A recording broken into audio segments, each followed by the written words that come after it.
Welcome everybody Fitting. into the Grind City Media Draft Show presented by Southland Casino Hotel. I am Jessica Benson. We are here to get this party started alongside Brevin Knight, Lang Whitaker, and CJ Hurt. We are going to have Grind City Media guests all night long. Rob Fisher, Chris Vernon, Devin Walker, John Roser will be here. Mike Wallace is at the draft at Barclays Center. Bennett Doyle as well. All hands on deck as the Memphis Grizzlies come into draft night with the number 3 pick, the number 16 pick, and the number 32 pick in this draft. A draft that is being called one of the most talented drafts in a generation. This is a special one, and the Grizzlies have 2 first-rounders and an early second-round pick, a plethora of options for the Grizzlies tonight as they go about business, as they retool this team and turn the page into another exciting fresh start. We will get Mike Wallace from the draft momentarily, but before then, Lang Whitaker has been the Grind City Media draft guru. The Mel Kiper I love GCM. draft nights. The guru. The guru of it all. I love draft night because mysteries get solved, right? Okay. Like we have been trying to figure out, you read all the mock drafts. You're like a Nancy you watch Drew. all the tape. Yes, I got my magnifying glass out and I am ready to get the answers to all of this. But as you've gone through this draft process, no, not Sherlock Holmes, my God. I thought it was pretty good. What does it mean for the Grizzlies to have a top 3 pick in this particular It means draft? you're going to get either the best guard, the best wing, or the best big on the board. And we'll see who we end up getting, but either way, no matter what other happens, no matter who goes 1, who goes 2, the Grizzlies are getting one of those 3, getting one of the 3 best players at their position that's available to us. We have Mike Wallace joining us live from Barclays Center in Brooklyn, New York. Mike, what is the scene? What is the vibe out there as the draft is just getting started? Man, it's palpitating. You got a lot of family, a lot of friends, a lot of agents. All the players are here. You know, it's just one of those things where you never take these moments for granted. These young men, a lot of them have been stars since probably since they were 10 years old. But to really realize their dreams right now, to go across that stage, to shake the commissioner's hand, to get the cap that they're going to be wearing. The Grizzlies guys are going to get this cap right here. And it's so dynamic, man. On the inside, you got the city of Memphis outlined in there as well. And you got the little chain with it, too. So whoever's going to be the number 3 pick will get this hat and become a member of the Memphis Grizzlies. And their whole lifestyle and their whole lives are going to change. So it's a great environment. All the stars are here. All of the big time former players are here. And these prospects, man, which is considered the best group of prospects coming into the league in almost 30 years. We'll see if they live up to that hype. It feels like we have been talking about this draft for months, and in reality we have, and trying to figure out where does the draft start tonight, because for a long time it felt like it was crystal clear it was going to be AJ Dybansta with that number 2 pick, maybe a 1, 2, 3, 4 of Dybansta, Darryn Peterson at 2, Cameron Boozer at 3, or Caleb Wilson at 4, and there has been some intrigue as we've gone into draft night. Any final insight you can give us on who is expected to be available when the Grizzlies pick at number 3? Well, Washington and Utah, both obviously bought in Dybansta. Peterson didn't go to Utah. There's some rumors that he did. He denied that he did, but he did meet with them. So he went to Washington. He met with Utah in terms of Darryn Peterson. So it looks like he's open to the idea of being with the Jazz if he goes number 2. I said that from the very beginning, from the sequestered room all the way up until this morning, that I thought him going anywhere other than Utah was pretty much a smokescreen. I think Washington has been in on AJ Dybansta since 2 years ago. They've been tracking this guy. They've wanted him. And I think that he's going to be the number 1 pick. And, it's going to go chalk from there, which opens the floor for the Grizzlies, or opens the door for the Grizzlies to bring in Cam Boozer. And, as Lang has pointed out, Boozer's the number 1 player on his big board from, just check grindcitymedia.com, Lang's World column, where he put that out there. And so, again, no matter who you are in the top 3, you're going to walk away from tonight in a few minutes feeling like you got the number 1 player in the draft, and that's how you're going to promote that guy, and then you're going to move forward building your franchise with and around him. The Washington Wizards are on the clock. I know you have a lot of work to do tonight. Before we let you go, we've talked a lot about the flexibility that the Grizzlies have, the assets that they have that could allow them to make some moves tonight. What are some of the options where you look at the Grizzlies with not just the number 3 pick, but 16 and 32 as well? Yeah, I will be shocked if the Grizzlies stay at 3, 16, and tomorrow 32. I think there's going to be some movement after 3, whether that's the Grizzlies moving up, whether that's them consolidating 16 and 32, whether that's a trade that's going to be announced at a certain point, consolidating the roster. We'll see. We all know what's going on right now. The Grizzlies are turning the page. Desmond Bane was traded last summer.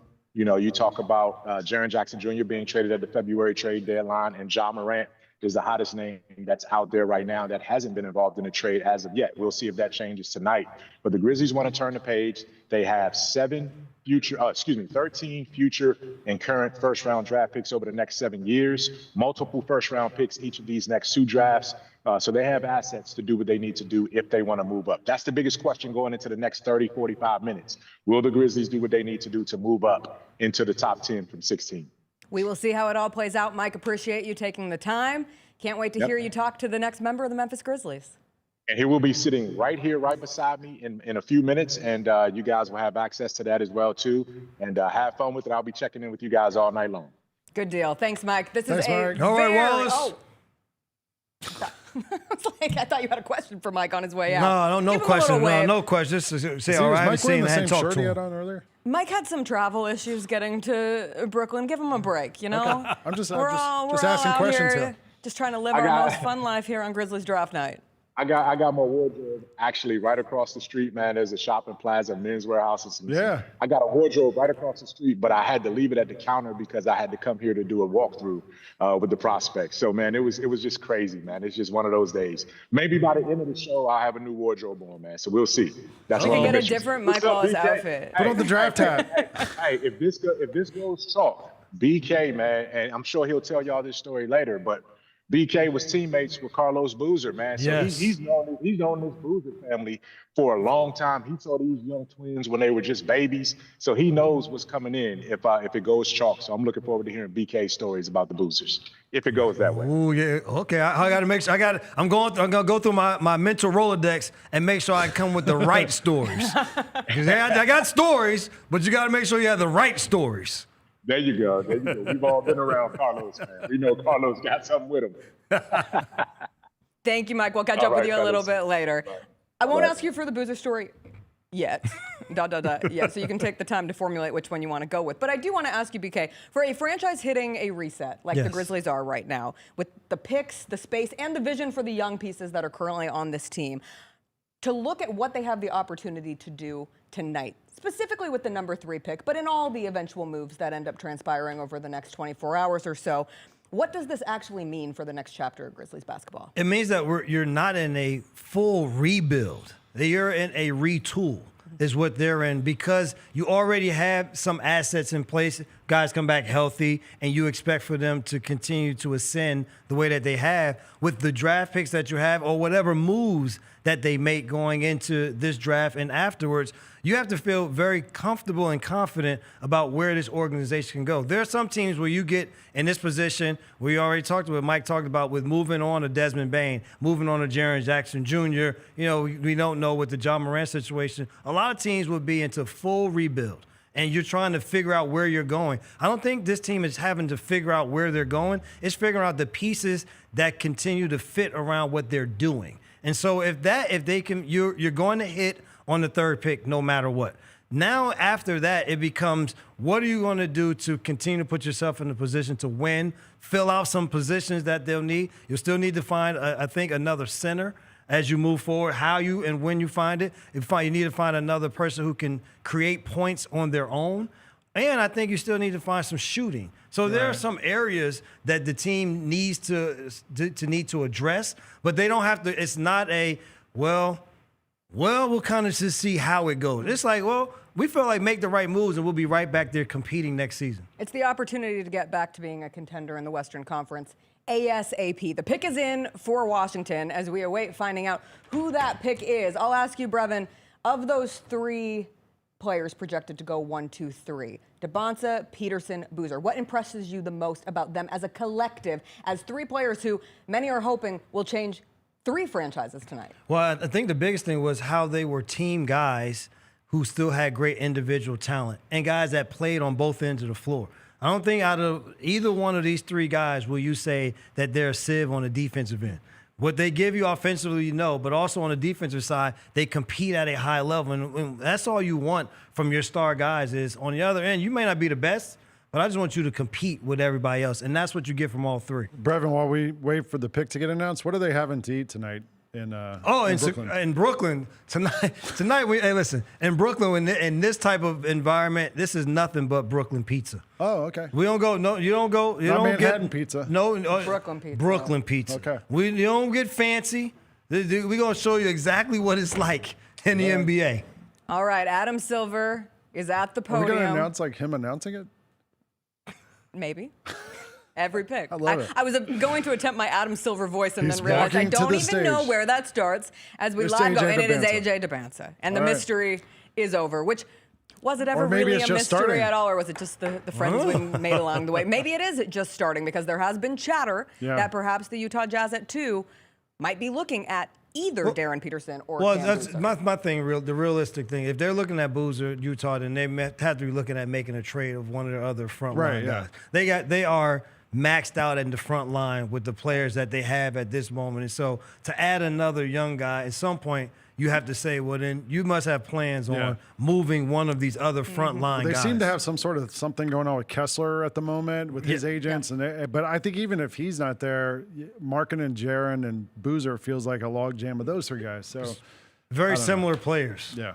AJ Dybansta led Dybansta. all Division I in scoring last season, 25 points per game on 51% shooting as a freshman, 6'9", 210, prototype of a modern NBA wing, elite scoring fluidity. NBA execs have called him the safest top pick in this draft. Lang, any surprise from you that this is the direction the Wizards went? Young T-Mac to me, watching him play, the way he moves, the way he can work in the mid-range, the way he can drive and finish. Much better passer this season than he was in high school. His assist numbers were way up. Wasn't really that great of a shooter until this season. He was still 33% from three, so some room to improve there for him. The only knock on him that I've seen people, his defense was fine.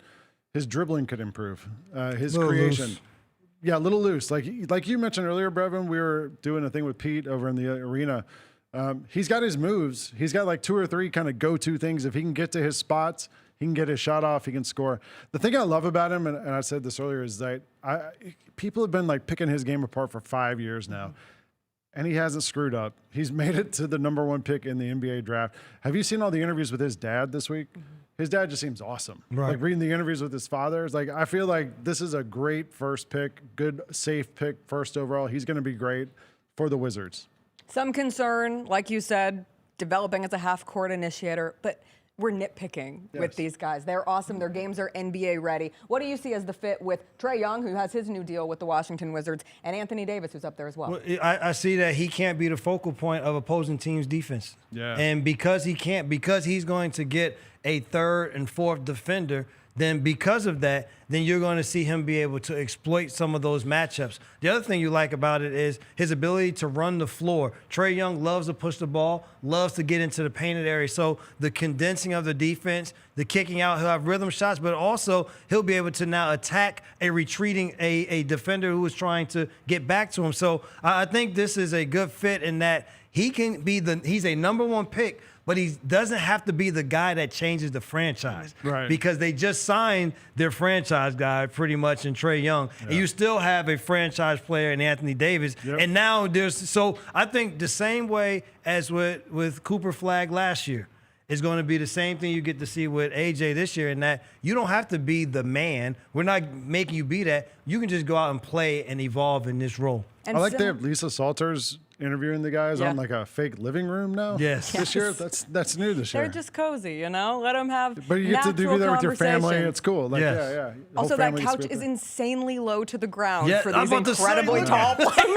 What are we doing? And a lot of them have tall These are family up too, because here. they're all NBA families. You know, like they look like they're little cozy on that couch. Well, this is a player who has had star potential thrust upon him for a long time. He looks pretty emotional. We have been expecting that he could be the #1 pick in the draft. He does appear emotional right now. Lang, I'll turn it to this next pick with Utah. The pick is in, and as we wait for it, There we go.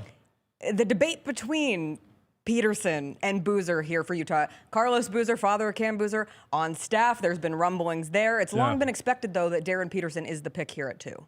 I think so. Like Brevin said, like the way that Utah roster is built, they don't need another power forward. If anybody would say, forget it, I don't care, it's probably his own father who works for the front office for the Utah Jazz. So, maybe they don't draft by need. Maybe they draft by what they think could be the best player for them. Let's talk about the shooting, though, that they could put around with a Peterson type, with the players that they had, with with Keontae Davis, Keontae George, and what he was able to do this year, with what you expect from Markkanen and Darryn to be able to do at their big position. It would be nice to have a guy who can space the floor, but also puts the ball on the floor to create shots. Yeah, I mean, this is really like the first drama of the draft right here, yes, right? Exactly. I know Grizzly fans are all going crazy in the chat. Like, this is a little bit nerve-wracking. We don't know what happens. But, like, I kind of feel like, Occam's razor, the most logical thing is what's going to happen. The most logical thing is they should take Darryn Peterson. Right. It would fit. That's probably what would happen, I would think.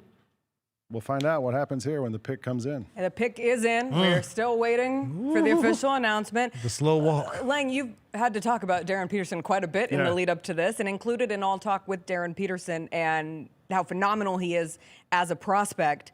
There have been some concerns. He missed those 11 games at Kansas. Availability, I would say, is the biggest concern. The creatine, the hamstring, everything that went into it.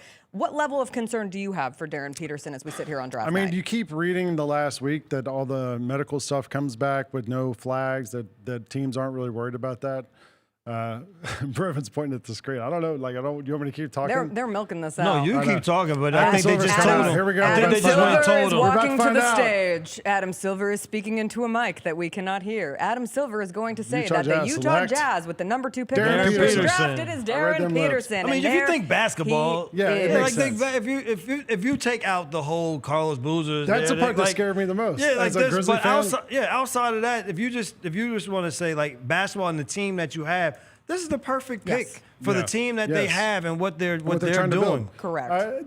But to your point, Jessica, about the injury stuff and missing games, it feels like the last month and a half has been sort of an apology tour from Darryn Peterson. See, what had happened was it was creatine, it was flu-like symptoms, it was this. Just today I heard him say, well, I had to play off the ball for the first time. I've always been on the ball. They asked me to be off the ball because I'm a team player. I went off the ball. So there's been a lot of excuses being made the last month and a half. If you watch his tape in high school, so let's say he was off the ball this year and he wasn't playing a position he was comfortable. Watch him from last year, 2 years ago. Unbelievable. Incredible player, high school. Kind of reminds me of a little bit of a more athletic Dwayne Wade, a little taller maybe, but can shoot threes, get to the mid-range, can drive, can dunk, can finish over people. Everything you would ever want, he can do it. And I think for Utah, it fits in every way you could ask, right? He set the Kansas freshman scoring record in spite of missing those games. He was 43% catch and shoot from 3, 41% off screens. He has such legit shooting for his size. You go back and watch his high school tape, because this is collective, right? Like, we get so focused on what he did at Kansas, but you go back and watch him score 58 points in a high school game going up against AJ Dybansta, a matchup that he took personally. He is someone who wanted to be the number 1 pick. All 3 of these guys projected to go top 3. All 4 of these guys, if you include Caleb Wilson, believe they should be the number 1 pick in this year's draft. And Darryn Peterson is included in that. His message to the fans ahead of draft night, I saw him say, I'm going to do everything I can to help y'all get a championship. And this is a Utah Jazz team where we saw them make the move for Jaren Jackson Jr. at the trade deadline, Brevin. And that also symbolized a Jazz team that we have been accustomed to them being at the lower portion of the Western Conference standings for now. Where do you place them? I won't ask you for a ranking per se, but just what it looks like for their rebuild, now finding some strength as it looks like they will be a competitive team. They have to look at themselves as a top 8 team. Why are they not a playoff top 10 team? They're definitely a top 10 team with the pieces that they have. I mean, you have 2 players who were considered to be the best on their team at some point, and Markkanen and Jaren Jackson Jr. Right. Keontae George has taken a fantastic step forward. And I'm not going to remember all of their other wing players' names, but they have a plethora of guys who all fit the size and athleticism category that you look for. And so, like I said, you add a person like Peterson to this, that just fills out. It allows George to, because if he was a point guard at some point, that means that George, who is a person who loves to just run the floor, loves to score, he doesn't have to handle all the time. So now you can play off of one another and still be effective in terms of running an offense, but having guys that can score from the perimeter. If you looked at Utah last year, the thing that we said for Utah, even like when Darryn got traded there, was they are no longer a team that is just muddling in the back. It's no longer is their coach going to be able to be in a position to say, well, and Will Hardy says, I'm just motivating guys. They have to be in a position to say, we expect to win. And if you look at their roster, they are a team that is expected to win right now. Yeah. Lang, Bright, PK. You It's ready? ready. I've got goosebumps. You ready? It's exciting. Memphis Grizzlies are on the clock, and as it's played out thus far, the expectation is that they will likely select Cam Boozer with the number 3 pick. Now, you never know. So until it is officially selected, we will wait to talk about anything in an official totality. Would it surprise you if the pick is not Boozer? Lang? Yes. The pick's in, and there was a 5 minute. They turned it in with like 2.5 minutes to go. There is no question unless they there's want. Unless someone goes and say there's some trade or something. Yeah, we don't know. There's only one person that they're taking. I would think so. To me, like he was. You maybe, saw Shams pop up and you said, excuse me? We start talking about it. Shams And look at the popped first person that pops up. It's like, Brevin tried to warn us. trade? Shams? Yeah, I don't know. Look, Boozer, the word I wrote down was sturdy. Like when you watch him play, Yes, man, like good he word. is so solid. Good work. And if you watch, like when we were Brevin and I were just in the arena talking about some of these guys, and I was like, the thing you hear about Boozer is the lack of athleticism relative to some other players, whatever. When you watch him in high school, like he's a little bit different than he was at Duke because he put on some weight. He put on some size to get to college to try to compete at that level. Who knows if he keeps that up at the NBA level? Maybe he tries to go back to what he was. Look, I thought he was an incredible interior player, a great perimeter player. The last part of the season when Duke's point guard was hurt and he was running the offense in the NCAA tournament, he was awesome for them. A great three-point shooter, gets to the free throw line. Like, what else do you want? Like, he does everything. He does everything very well. To me, he's the best all-around player in this draft. I think he's it's gonna be also awesome. a nice fit to play alongside Zach Edey. Yeah. Because Zach Edey, he can be your physical screen roll guy. He can roll right into the elbow position if it's a screen and roll you want to exchange. He shoots the ball, he handles it, and because the Grizzlies for so long love to play out of the mid post or from the elbow and run offense, you got a guy who can make plays from that area. I think, as you said, in terms of total talent and what they do right now, he is the most complete player and also, right now. And so we always talk about it becomes this old house when we get to the draft, right? We're talking about floors and ceilings and all this stuff, and they talk about elevators and ups and downs. Dybansta and Peterson, their ceiling, and right now I think he's the best of all these guys. He's also a year younger than everybody. Right. Like don't forget he reclassified, went up a grade. He's younger than everybody else in this group. So to me, he still has a chance to improve and get better from what he is now. And I think we're going to hopefully see that as Adam Silver takes the stage, Jessica Adam Benson. Silver is on the stage. Adam Silver is speaking words. Adam Silver is saying the Memphis Grizzlies select. There it is. Cameron Let's Boozer. go. There it is. This is what it's all about. This is white your suit. guy. How do we feel about the white suit? I love I like the it. white suit. I The white love suit, it. the white tie. He looks fresh. He looks fly. The first sentence I wrote about Cameron Boozer as I started all of our draft prep extravaganzas after the Grizzlies get the number 3 pick, and at the time it was immediately a Cam Boozer versus Caleb Wilson conversation. Cam Boozer is a do-it-all winner. Yeah. He is a winner. He has won wherever he has been, and he feels like he was built in a lab for this front office, even being a Duke grad, a la Zach Kleiman. He is the kind of player where a team does not have to use the rebuild moniker, BK. You can go to the retool, getting Cam Boozer with the number 3 pick. You are not betting on projection. You are betting on a guy who has already been the best player on every team he's been on. And all that to say, like your point, Lang, he is 18 years old. Yeah. He is the youngest of this group. He is not a finished product, and that is something that is incredibly exciting. I like that his dad was just taking a picture with his phone of Cameron Boozer up on the stage. No. There's camera people everywhere. It's on national television, and he's there with his phone taking the picture. Yeah, look, he's going to be such a good fit here. And the versatility he brings is going to be awesome for Coach Isilow's system because we see him ask those guys to do so many different things. And I think Boozer fits so well into that. And like Brevin said, playing alongside Zach Edey, He can handle the ball, playing alongside Cedric Coward, bridging them together. Like, I mean, it's going to be awesome. And at the end of the day, he fits the mold of how this front office likes their players. He's a good guy. He's good. He's a good player. He's a good guy. Like at the end of the day, I watched this interview and they asked him like, when you go to a team, what do you think that you will? What can you bring to a team? You know what he said? He was like, well, first I have to see which team I go to because depending on the team that I go to, that I'll have to use whatever skill set. And I was like, oh, he's a Grizzly. I mean, you don't have to keep fighting it. This is exactly who the Grizzlies want. Someone who you can depend on, that is going to be great in the community, but every day you step on the floor is going to try to outwork the next person. He has Memphis Grizzlies written all over him. He sets the tone, right? Like we as the franchise, like Mike Wallace was talking about, the franchise sort of pivots and starts to kind of rebuild. This is a guy who can come in and set the tone for you and be like, this is who we are. This is the standard. Every day we're going to get here early. We're going to work. We're going to do everything we're supposed to do.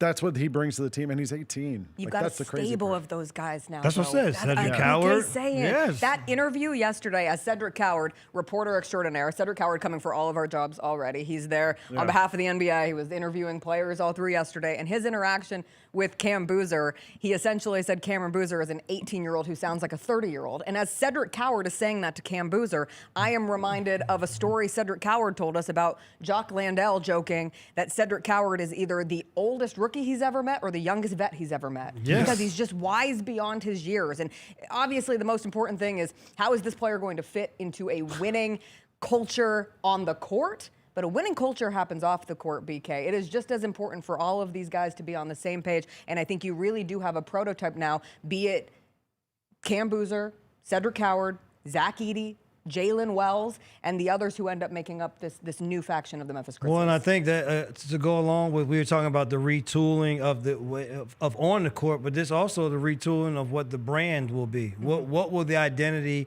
of this team be as you move forward? It won't have to be what they were in the past. So the good thing is, because they all are so young, that they all have the opportunity to build this together. And so they will all have a hand in building it together. And so because they do speak the same language in terms of how they play, but also what it looks like off of the floor, then I think you start to be able to build the culture that you want. Because I always say when you build culture, it's not just what you do on the floor. Culture is what also happens off of the floor. And that they have the chance to build that with this young nucleus. Caden Boozer on the Grizzlies next year? Build the family out. We got to get back to your Carlos Boozer stories. Oh, yeah. Bring him out. We go one Boozer. One boozer at a time. One boozer at a time. Just off the top of my head, if you've ever looked for it before, search Carlos Boozer Prince. Because he rented his house to Prince. Yes, at one point. Yes, yeah. I remember when he did. Yeah, he rented his house to Prince, and then he went to check on his house, and it was not the way he Google wanted it. it It's to on be. the, you can find it on the you can internet. find it. He had a great interview, Carlos Boozer did, with Anscape going into this draft, talking about Cam Boozer and saying, and it's the thing anyone attached to a player says if they believe in that player. Man, whoever passes on this guy is going to regret it one of these days. And that's the mentality that Cam Boozer is going to operate under. And his father believes it, and those who have been around him believe it. And there were many people who tried to make a case that Cam Boozer could have easily been the #1 pick in this year's draft as well. Lang, as you were going through all of your draft prep, did you have a favorite nugget that emerged when it pertained to Boozer? Carlos Boozer, I wrote down sturdy, but here, how about this one? The first player, regardless of class, to average 22, 10, and 4 and shoot at least 55% from the field. Ever. He's an analytic 101. Regardless of class, he was a freshman. Yeah. He shot 22, 10, and 4. And another National College Player of the Year. So the Grizzlies now was the have high school player of the year. Zach Edey and Cam Boozer. Was the EYBL MVP when he That's played what I was going to say. Like all of these other guys that are Yeah. these other names that were put ahead of him. Yeah. At every stage, their names were still considered that, but his team's always won at the end of the day. Adam Silver is walking up to the desk. I feel like this is our bit now. Adam Silver is now leaning into a microphone. I would expect Adam Silver is going to say the Chicago Bulls are taking Caleb Wilson. There we go. What do you like about the fit of Caleb Wilson with this Bulls group. It became a natural 1, 2, 3, 4, and Caleb Wilson was that number 4 pick and became slated there as it really turned into a top 3 and then Caleb Wilson. But he is one of those guys, Lang, who could easily make that case to be in the tier 1 of this draft. I think the Bulls have just got a new GM, Bryson Graham, who's come in and talked about he has an acronym, SLAP. Size, length, athleticism, and I don't know what the physicality maybe? I don't know. But they're looking for an archetype. They're trying to find these guys, and Caleb Wilson fits that archetype. Huge player, 6'10", but thin, 215. But he has the length. He has the athleticism. You watch his workout tapes, and it's highlights from UNC. It's just dunking on people left and right. The knock on him, he made 7 3-pointers last year, the whole year. So he only attempted 24, I believe, 27. So he didn't take a lot, but he didn't make a lot of 3-pointers. And in the NBA today, you need floor spacers. If you can be a floor spacer and get these kind of dunks, you're going to be in good shape. Athletically, he's as good or better than those top 3 guys. It's just the skill that keeps him at that 4 spot, I think. He's also a great rebounder. He's motivated. Defensively, he tries. He does all those things. Also, EYBL teammate, Cameron Boozer. Right. Yeah. That must have been a hell of an AAU team. This is what I'm saying about the whole 3-point shooting thing. I don't get too caught up. Like, to me, shooting isn't only 3-point percentage. Shooting is, do you shoot the shots that you shoot well? Right. And the shots that he takes, he shoots them well. When you get to the point of needing to be a 3-point shooter, you'll become a 3-point shooter. But I think we put so much weight into a guy didn't shoot a 3-point shot in college. Well, you can still affect the game and do more to your 3-point shot if it comes, if it does, or if it doesn't come. And I think what he can do is, because he affects the game so much on both ends of the floor. Yeah. The athleticism on one end that allows you to run the floor, finish above the basket, but he also is very good off of the dribble. And so what he's able to do is the dribble moves that he can make to get where he wants to go, that allows his length to now have a factor. And then on the other end of the floor, he can guard multiple positions. And so however you want to use him defensively, you can. The comp for him that I read that was so good was Pascal Siakam. Size, multi-time Elite All-Star. two-way production. Yeah, I mean, man, the you can get ceiling people lost. throw around as Kevin Garnett, but like if you're Siakam, awesome. You watch those Caleb Wilson highlights and you're Yeah. just mesmerized. He's so bouncy, so dang bouncy. And some of the dunks that he's able to throw down. Yeah. He was dealing with a broken right thumb and broken left hand, missed the final month of the college basketball season. He is a Chicago Bull. We are going to take a quick break. Things get very interesting go. now. The Grizzlies officially Here we have the go. next pick at 16. We will find out if they make some moves, trade up in the draft, where these guards end up going, as the run of guards is expected to begin with the Los Angeles Clippers, who are on the clock. We'll take a break. We'll be right back with more on the Grind City Media Draft Show, presented by Southland Casino Hotel. In the past 3 seasons, the Grizzlies have had 4 all-rookie team members, despite never picking in the top 8, and with 2 of those selections coming outside of the top 38. Cedric Howard, obviously, from the 2025 draft. Zach Edey, Jalen Wells from the 2024 draft. Gigi Jackson from the 2023 draft, which means literally every one of them exceeded, as rookies, expectations relative to where they were selected in their drafts. The Gary Parrish Show, live on weekdays at 10 a.m. on YouTube at Grind City Media and the official Grind City Media app. Stay on top of everything happening in the 901, the Mid-South, and beyond with Grind City Media's e-newsletter, bringing all the news and notes directly to your inbox.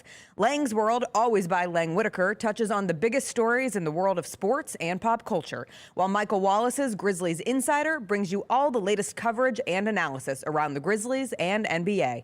Don't miss a thing. Stay connected to the conversation and sign up to download the lowdown today at grindcitymedia.com. The Grizzlies are on their way to a new era, and now's the perfect time to buy in and secure your seat to witness history. With the 2026-27 half-season tickets, you can see the future take shape in real time. With a talented draft class joining our young core and starting this season, half-season ticket holders can own the moments with all new MVP benefits, including inside access to exclusive events, perks that match your passion, and rewards that take your fan experience to the next level. More information, visit grizzlies.com/tickets or just call 901-888-HOOP or grizzlies.com/tickets. Grizz Nation, the next wave of Grizzly stars are on the way, and you can be the first to rep the future. Enter the NBA Draft Rep the Rook giveaway for your chance to win our top draft picks jersey. Tap in at grizzlies.com/draft and enter to win. It's the NBA Draft Rep the Rook giveaway. It's your chance to win our top draft picks jersey. Tap in at grizzlies.com/draft. That's grizzlies.com/draft.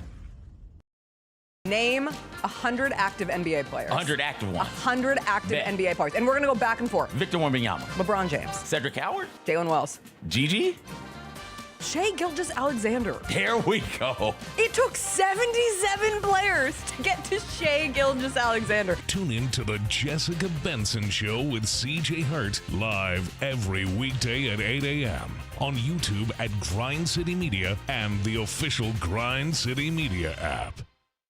Junior Grizzlies summer camps presented by Ortho South are the key to a slam dunk summer with over a dozen 4-day camps perfect for hoopers ages 6 to 14 looking to build fundamental skills and make unforgettable memories. With camps across the Mid-South in Tennessee, Mississippi, and Arkansas, you won't have to go far for the ultimate hoops experience this summer. Registration comes with a Junior Grizzlies jersey, lunchbox, and a basketball to take home. Don't wait, space is limited. Visit grizzlies.com/Junior Grizzlies today to secure a spot for a fun-filled summer. That's grizzlies.com/Junior Grizzlies.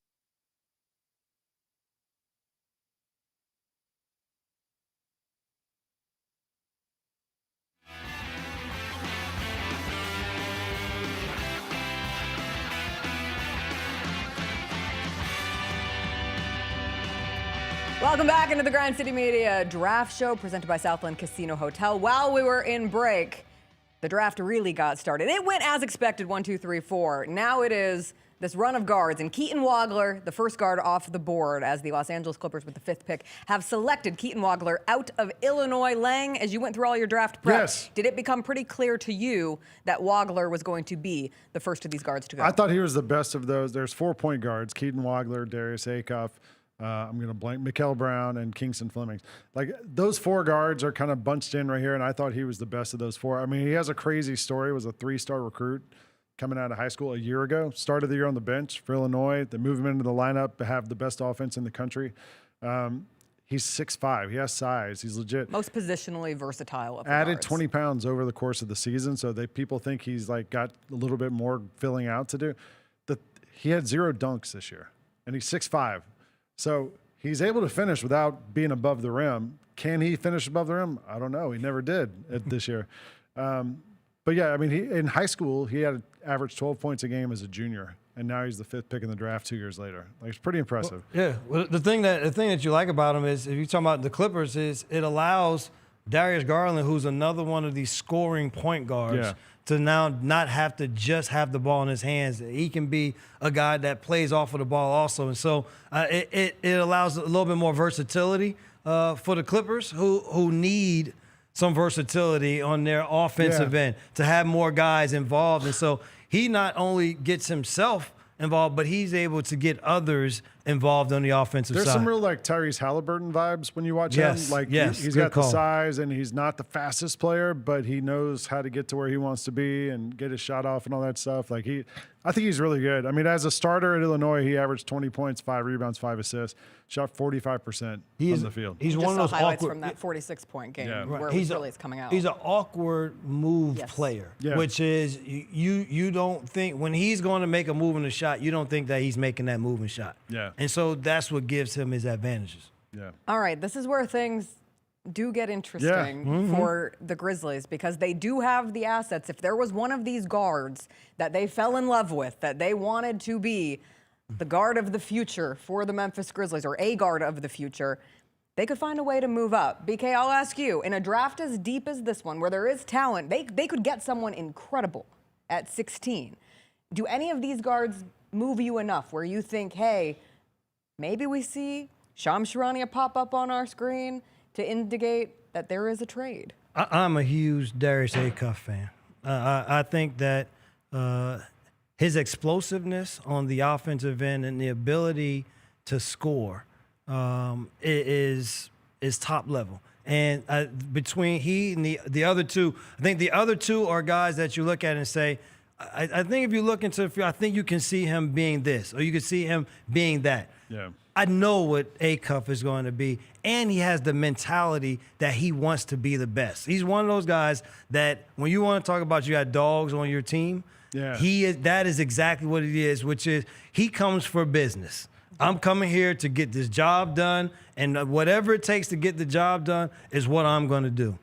I will always remember the Arkansas-Alabama game and him fighting through injury. I was about to say, play yes. every single Overtime. minute. Yes. Outside of being electrified by what he's doing on the court, I learned everything I needed to know about Darius Acuff in that moment. Yep. Because great. he was going to do whatever it took to get on that court.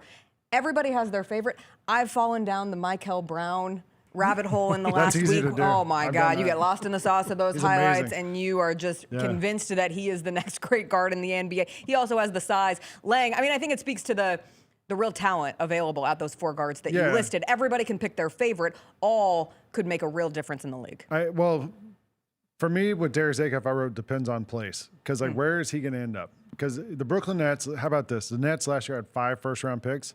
None of them made any of the top 3 all-rookie teams. They drafted a lot of guards. None of them did anything. So do you take another point guard right now? Do you take Darius Acuff? Do you go to big? Do you get a Aday or somebody from Michigan? Darius Acuff, though, how about this? Consensus first-team All-American, SEC Player of the Year, SEC Freshman of the Year, SEC Tournament MVP, Bob Cousy Award winner, best point guard in the country, first since Pete Maravich to lead the SEC in points per game and assists per game. Shot 44% on threes.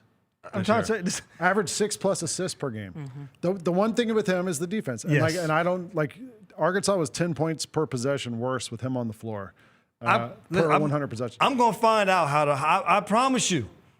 You put him on the floor, I'll figure out how to hide you on defense. Yeah. I mean, the question is, at Arkansas, was it like, man, look, we just need you to score. Don't worry about the defense. Right. We needed so much of you offensively. Rest on defense. Correct. Do everything on offense. And Calipari gave him the keys and was like, just go. And he did. And he was awesome. He was incredible. So now, for John Calipari to say this might be the best guard that I've had, a laundry list of when you guards set a that record have come through his that programs. Pete Maravich used to hold, come on. That's unbelievable. So I think Acuff has shown everything he needs to show. Now it's just going to be, where does he end up? Does he go to Brooklyn or does he go to Sacramento at 7? I hope not Brooklyn. We are about to find out. For his sake. I mean, they'll give him the ball. For his sake. Bro, just go. It's Mikel Brown Jr. Wow. Mikel Brown, second guard. They went down the rabbit hole like us. Exactly. They're like, Mikel, I back feel injury bad for looks you. fine to me. Darius, you'll be okay. Well, this lets Acuff go to Sacramento, where Scott Perry is the GM who played with Acuff's dad. Yeah. And so there's some connections there. Mikel Brown at Louisville only played 21 games. So that there you go. What Mikel Brown, he had back issues. I wonder if the back thing is, he was 5'11" in high school. He's 6'4" now. Yes. And I wonder if that's part of it, the size. He had a 45-point game against NC State, had 10 threes in a game. But when you watch his highlights, he can get to the rim, he can finish when he's healthy. He can go left or right. Watch some of these left-hand. He's right-handed, but watch some of these left-hand passes he makes off the dribble. He make reads. He can find guys off pick and rolls. He's a great player.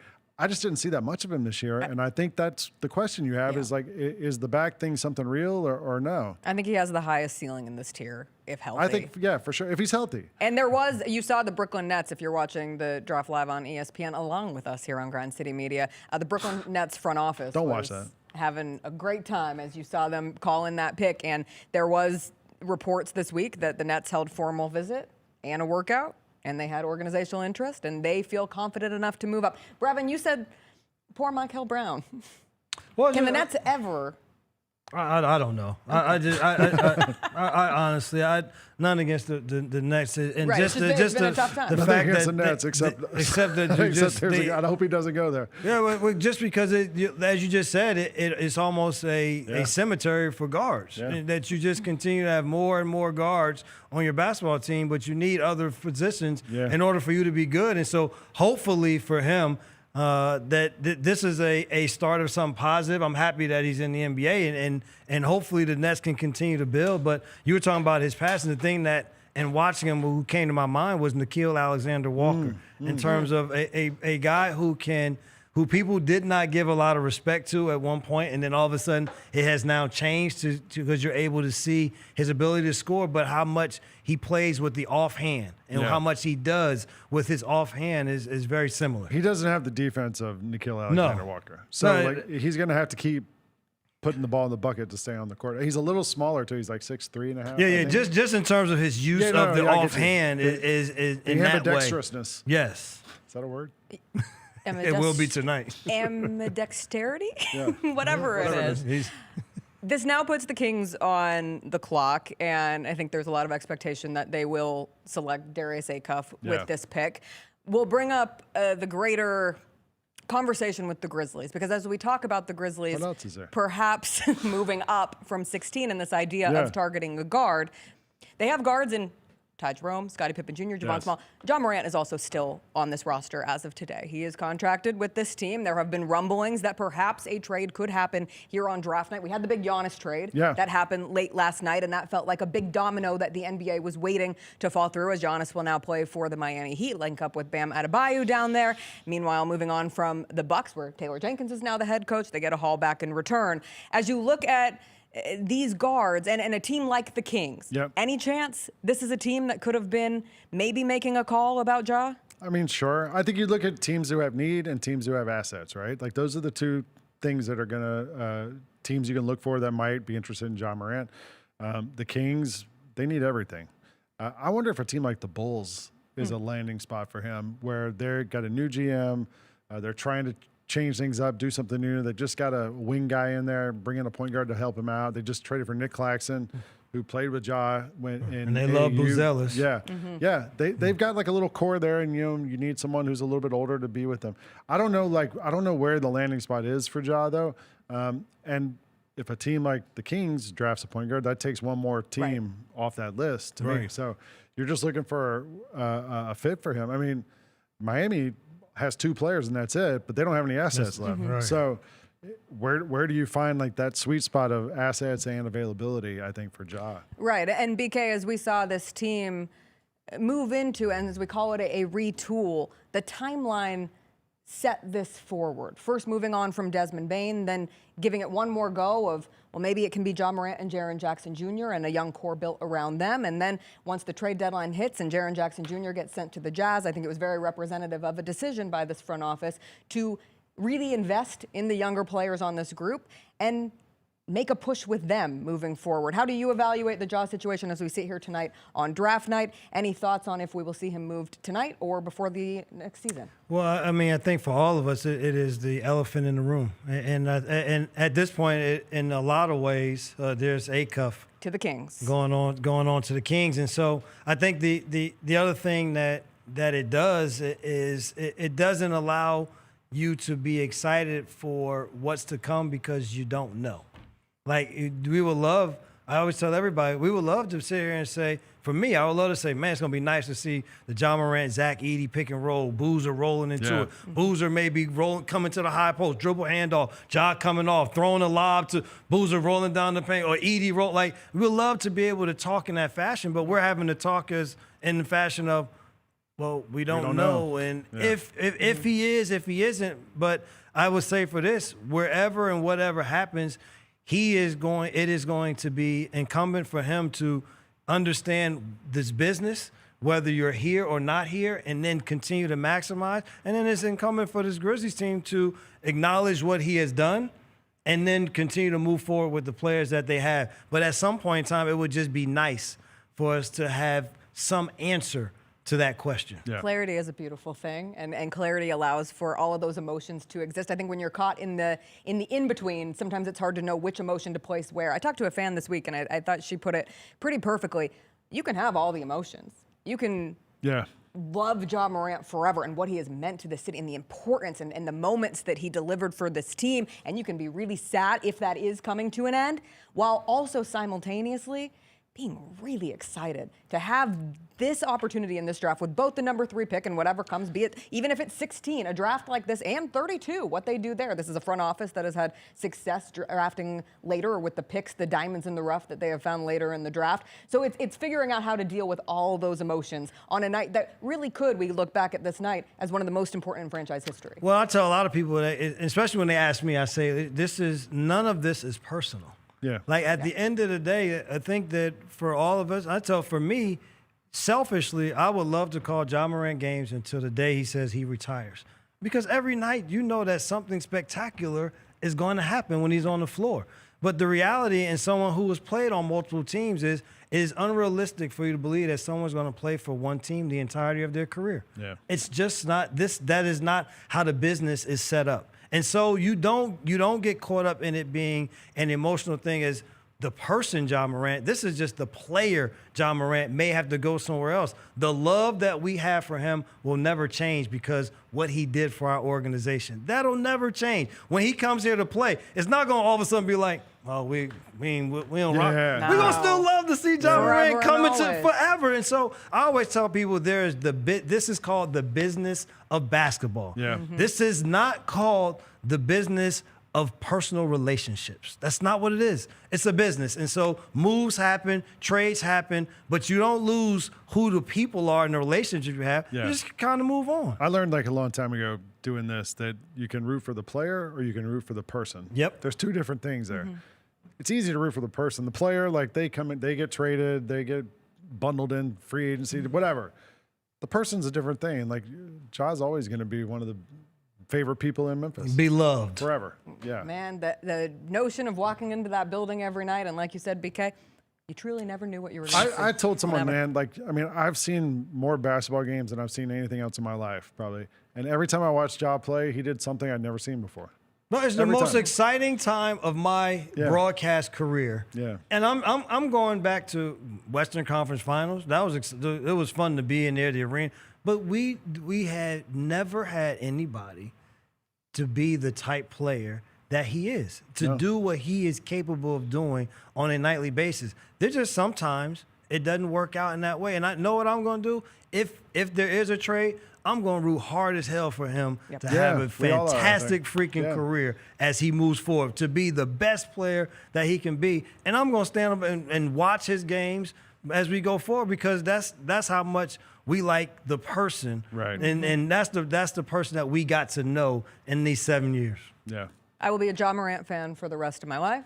And I am a Memphis Grizzlies fan Yes. Yeah, forever we and can do always. both. And you can be Both both, things and can that be is true. where Yes. tonight is so exciting. And as we wait for the Atlanta Hawks to This make is where pick. the draft gets really weird. Yeah. Okay, well, we just saw Darius Acuff sitting on the couch Yeah. with his family, and they all had matching early 2000s inspired tinted sunglasses, which I'm a big Nice. fan of. I had myself a pair of those when I was in like third grade, Got so I'm those in glad Little that Rock. they're coming back. How does it get interesting? Or you didn't say interesting. You It gets said weird. Like Weird? the Atlanta Hawks are on the clock here. Okay. What do they need? Bigs. I mean, probably the best player available right now is Kingston Flemings from Houston, the point guard, who's 6'3". I mean, they just re-signed C.J. McCollum. They have Nickeil Alexander-Walker. They have a lot of guards. They don't really have a center. There's a projected depth chart right there. I mean, Okongwu played some for them this year. They could just use more size, I think. They got Kuminga at the deadline. Ricochet hasn't done anything. If you look down there. So depth is probably a big thing for them.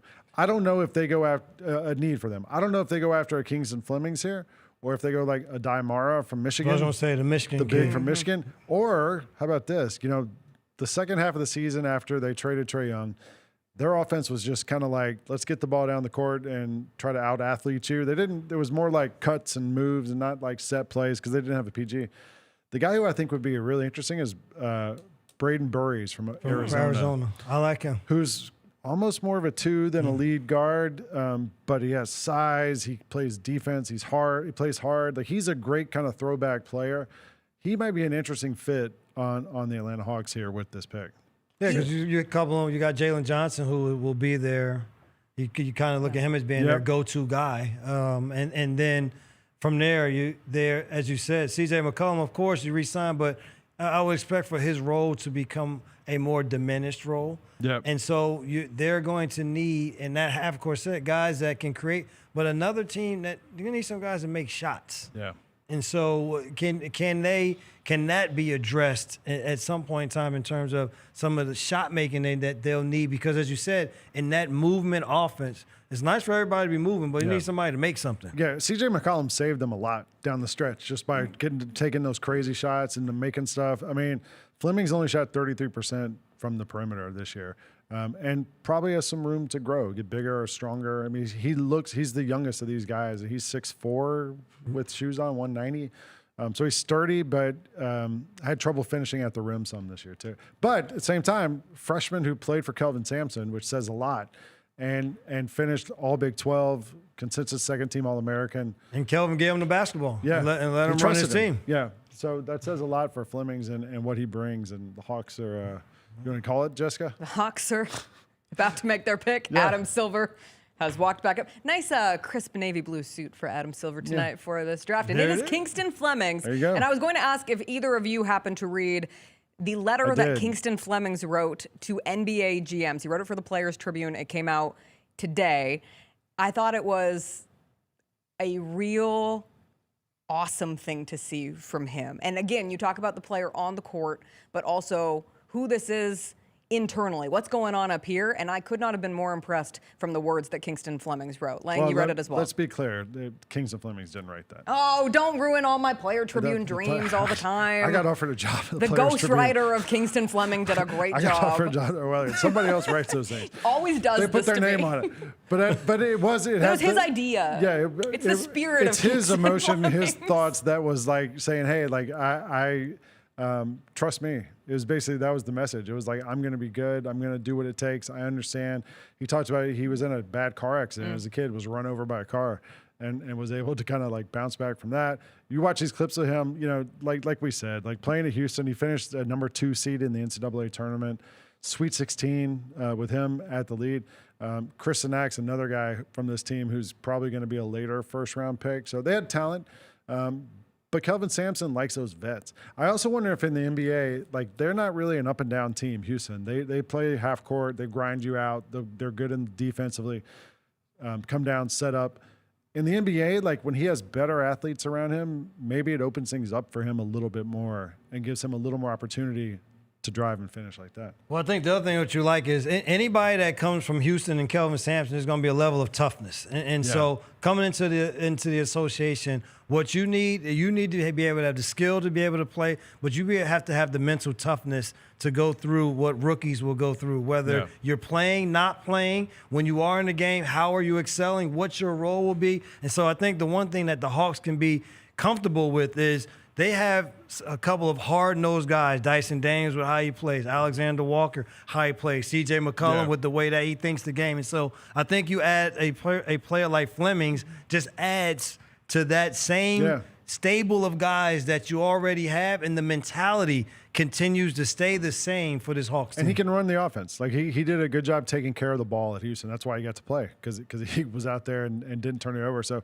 he can run the offense. You can go 3 guards or 4 guards. Even McCollum, Dyson Daniels can go out there with him and give you a little help defensively. I forgot they got Aaron Wiggins in Aaron Atlanta Wiggins also with the from deal. 2 With second-round picks from yes, the Thunder. with the Thunder. So that's the shooting. That gives them Buddy the shooting. Hield. And I think we've seen The end. I think You think that's it? I think They need old bigs. Buddy Love. But behind Okongwu and Mo Gay, like Jock Landale, I guess he was on expiring, right? So he'll be out of there.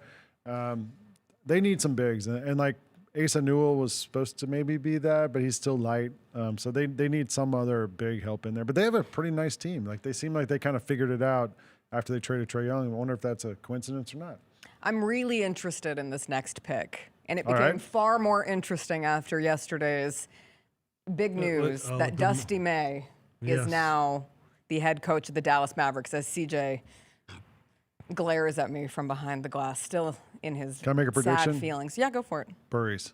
Brayden You think Burries. Burr? So you think he doesn't even end up affecting Nope. the Mavs taking one of the Michigan guys? Because- what's the older Michigan kid, the funny last name? Lendeborg. Yaxel Lendeborg. I was doing the math today. So you said the older kid. On draft, when the season starts, Yaxel Lindenberg is going to be 3 years older than G.G. Jackson.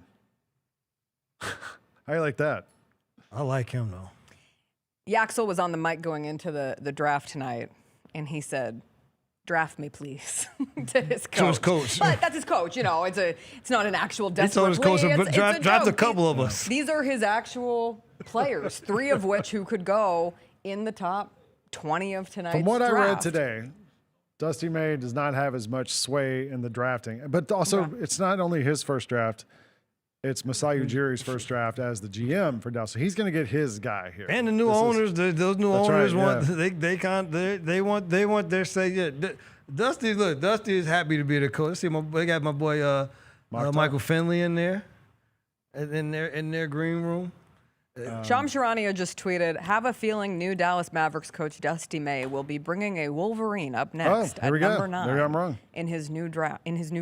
Excuse me." The player may go. It doesn't mean And Dusty may have much. that's Shams' first tweet of the draft, because I you know. know they tell him not to spoil anything, and maybe that's the reading between the lines. What do you make of this hire for the Mavs, BK? Well, my brother, who was associate head coach at Rutgers, has been in college basketball now 17, 18 years, said that this is as close to a easy hire of a college coach becoming a pro as you could have made. Because number one, I'll let you step in here first. One quick step in as Adam Silver approaches the desk one more time. Adam Silver speaks into the mic. Adam Silver says words that I can't hear. But Morez Morez Johnson Jr., one of the biggest risers in mock drafts over the last couple of weeks. Because of combines. Like, he killed it in the combine workouts everywhere, apparently, the last few weeks from everything I read. He's 6'9", tough guy. He gets a lot of Isaiah Stewart comparisons for his ability to just be tough inside. The question is, like, without Aday behind him, will he be as solid defensively at this level? They say you have the Arkansas big, the kid that played at Arkansas. That's the big that's in Dallas. You have they have Gafford, right? Gafford, and then you have the other big that was hurt this year, light skin. Derek Lively. Lively. Yeah. So you have 2 bigs that can be behind him that sort of fit the same mold. Great rebounder. Great motor. Watch the clips. Like, I mean, he's a guy who kind of got overshadowed this year, right? Because he's playing alongside Lendeborg and Aday all season. But I also heard from some people during the draft process that, like, he was awesome just like, talking to. Great teammate. Like, a great guy. Like, people loved having him around. So, I mean, if anybody benefited from the combine process, I think it's this guy. Because going into this thing, people were saying maybe a late first-round pick, and he just went top 10. Well, you combine the combine performance and the hiring of his coach. There is connectivity there, But also right? think basketball-wise. Like, you got a ball-dominant player. Sure. Cooper Flag. This dude doesn't need the ball. He'll get you Good rebounds. point. He'll play defense. He'll be a garbage man underneath the basket. There's been some conversation Klay Thompson could be a target for the Miami Heat as they try to build out shooters around Giannis and Bam. earlier. We'll see what happens with Kyrie Irving. They can afford you? Yes. Well, after watching these highlights, I don't know how much he can play with the other 2 bigs. He would have to play without them with another skilled player next to him because after watching those highlights of him, all of his work is done going towards the basket. The only way that Lively and Gafford play is going towards the basket. So for them to play together, to me, would be extreme defensively or offensively would be extremely hard on you. He's not really a stretch. So this is just adding to their stable of long athletic bigs that or maybe it makes one of those guys expendable. You know, like, I mean, at some point you just start to try to get as many shooters as you can, right, around Cooper Flag. Like, let him kick it, and maybe that's a piece you can move to get somebody, one of those guys. I believe we have a break to take here as we are at the top of the hour. So let's take a quick break. When we come back, we will see if there's any movement on the Grizzlies front. Now 6 picks away from pick 16 as the Milwaukee Bucks are on the clock at 10. We'll be back with more on the Grind City Media Draft Night Show presented by Southland Casino Hotel. Caleb Williams. He's the Madden cover boy, 2027. Nice picture. I like the skyline. I believe first Bears player ever on Madden. Yeah. Is this still a big deal? Is this a thing? I don't think it's a thing anymore. I can't tell you who was on Madden. That's what I was going to say. Like, okay, like it there used was to be a thing. It used to be a thing. The Gary Parrish Show, live on weekdays at 10 a.m. on YouTube at Grind City Media and the official Grind City Media app.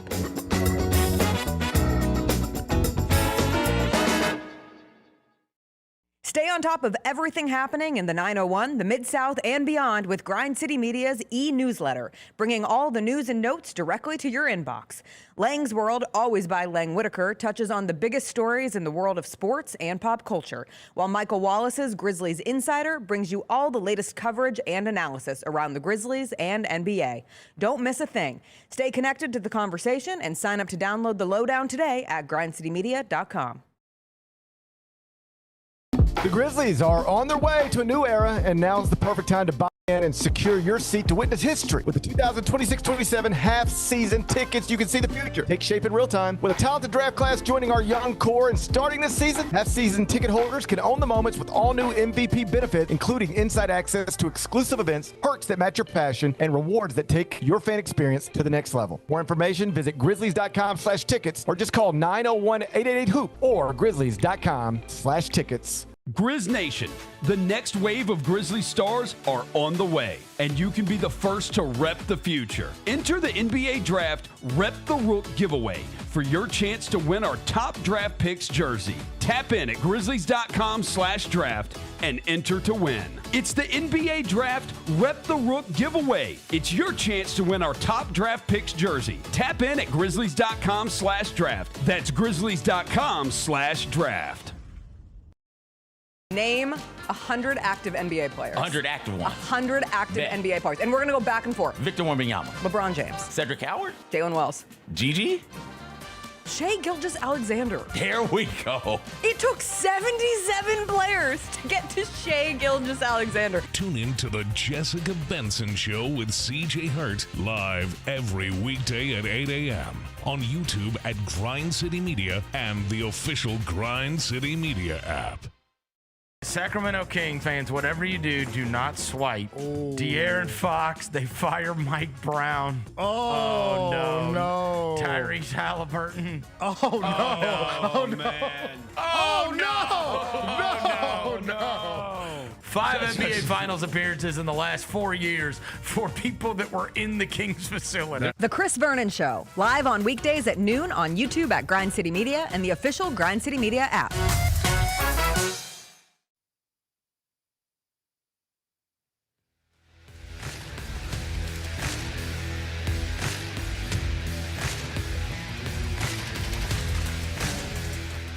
Welcome back into the Grind City Media Draft Night Show, brought to you by Southland Casino Hotel. All right, the Milwaukee Bucks are on the pick with number 10. The Bucks making big news last night as they finally move on from Giannis Antetokounmpo. The long saga of will he continue to play in Milwaukee comes to an end. A two-time MVP brought that city a championship. He is on his way to the Miami Heat along with Bobby Portis. And in return, the Bucks got Tyler Hero, Kalel Ware, Yaka Kanonis, 3 firsts, including tonight's 13th pick, 1 pick swap, and a second rounder. And the Bucks also have the 10th pick in tonight's draft. And they took Brayden Burries, the guard out of Arizona. Yeah, I thought he would go to Dallas at 9. Yeah, like we said, great combo guard, kind of an old school type player, hard-nosed, plays good defense. Not like a creator, really, but does everything else you would want. I mean, he can be the lead guard, but I think, who do they have? Rollins, yeah, playing at the point. So lines up alongside him. I mean, maybe, I don't know what this does for Tyler Hero, because I've also seen talk that maybe he's on the move from Milwaukee already. So this could be a piece, though, that comes off the bench. Can do as Rich Paul, his agent. Can do a little bit of everything. People had him going to Dallas for the last, 2 weeks, 3 weeks. That was kind of the thought. And then Dallas hires a new GM and a new coach. So all that kind of went out the window. But I think he's going to be an awesome player at the next level. Big, too, strong guy. Yeah, well, number one, I thought that Milwaukee did a fantastic job with the trade of Giannis and what they were able to get back from it in terms of the players and the draft capital. And if you don't move Tyler Hero, you put yourself in a really nice position to be competitive next year and for years to come. And by getting Burries, what that allows you to do is it gives you another guy, you said, a combo guard guy, Rollins combo guard-esque. And so now what you've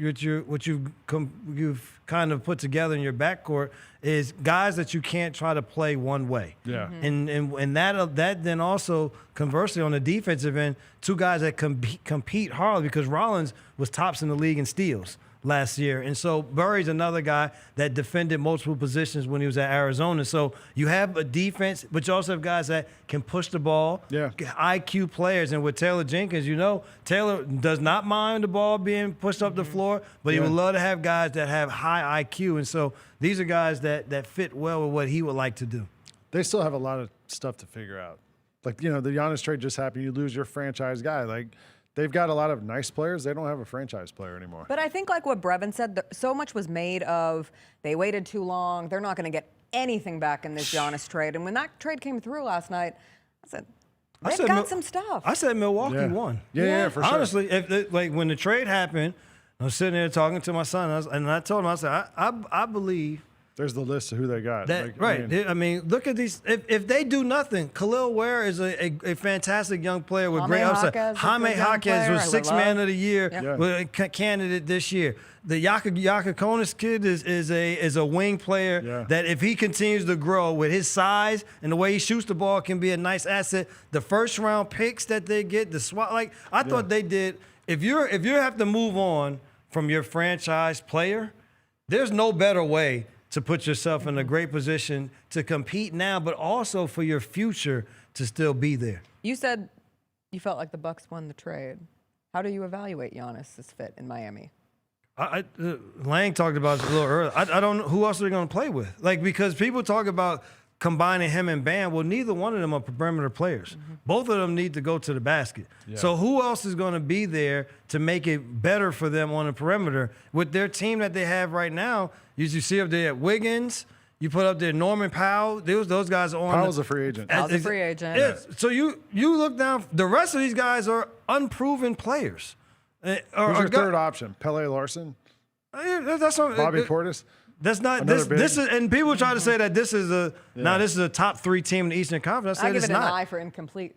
Yeah, that's it. And your hope is that Pat Riley identifies real diamonds in the rough that fit within their cap space. Cracking open coal trying to find them. And then Eric Spoelstra puts them in positions to win. I think that's the most underrated part of Giannis going to the Heat. He gets to play for Eric Spoelstra. I heard someone say maybe they'll get Damian Lillard, who's coming off. I'm like, what? Didn't they just do Damian Lillard in Milwaukee? And Pat Riley struck out on Damian Lillard. He struck out on Kevin Durant, and now he is going back on the tell-all. This is what he does. Find a star at a point in the career where maybe you get him for a little less than what he would have been 2 years ago. But still, Damian Lillard's not walking through that door. No, so I say this for Miami. There are a lot of ifs in terms of what they will be next season. The Golden State Warriors are on the clock with the 11th pick. Darryn Peterson just signed a long-term massive deal with Adidas.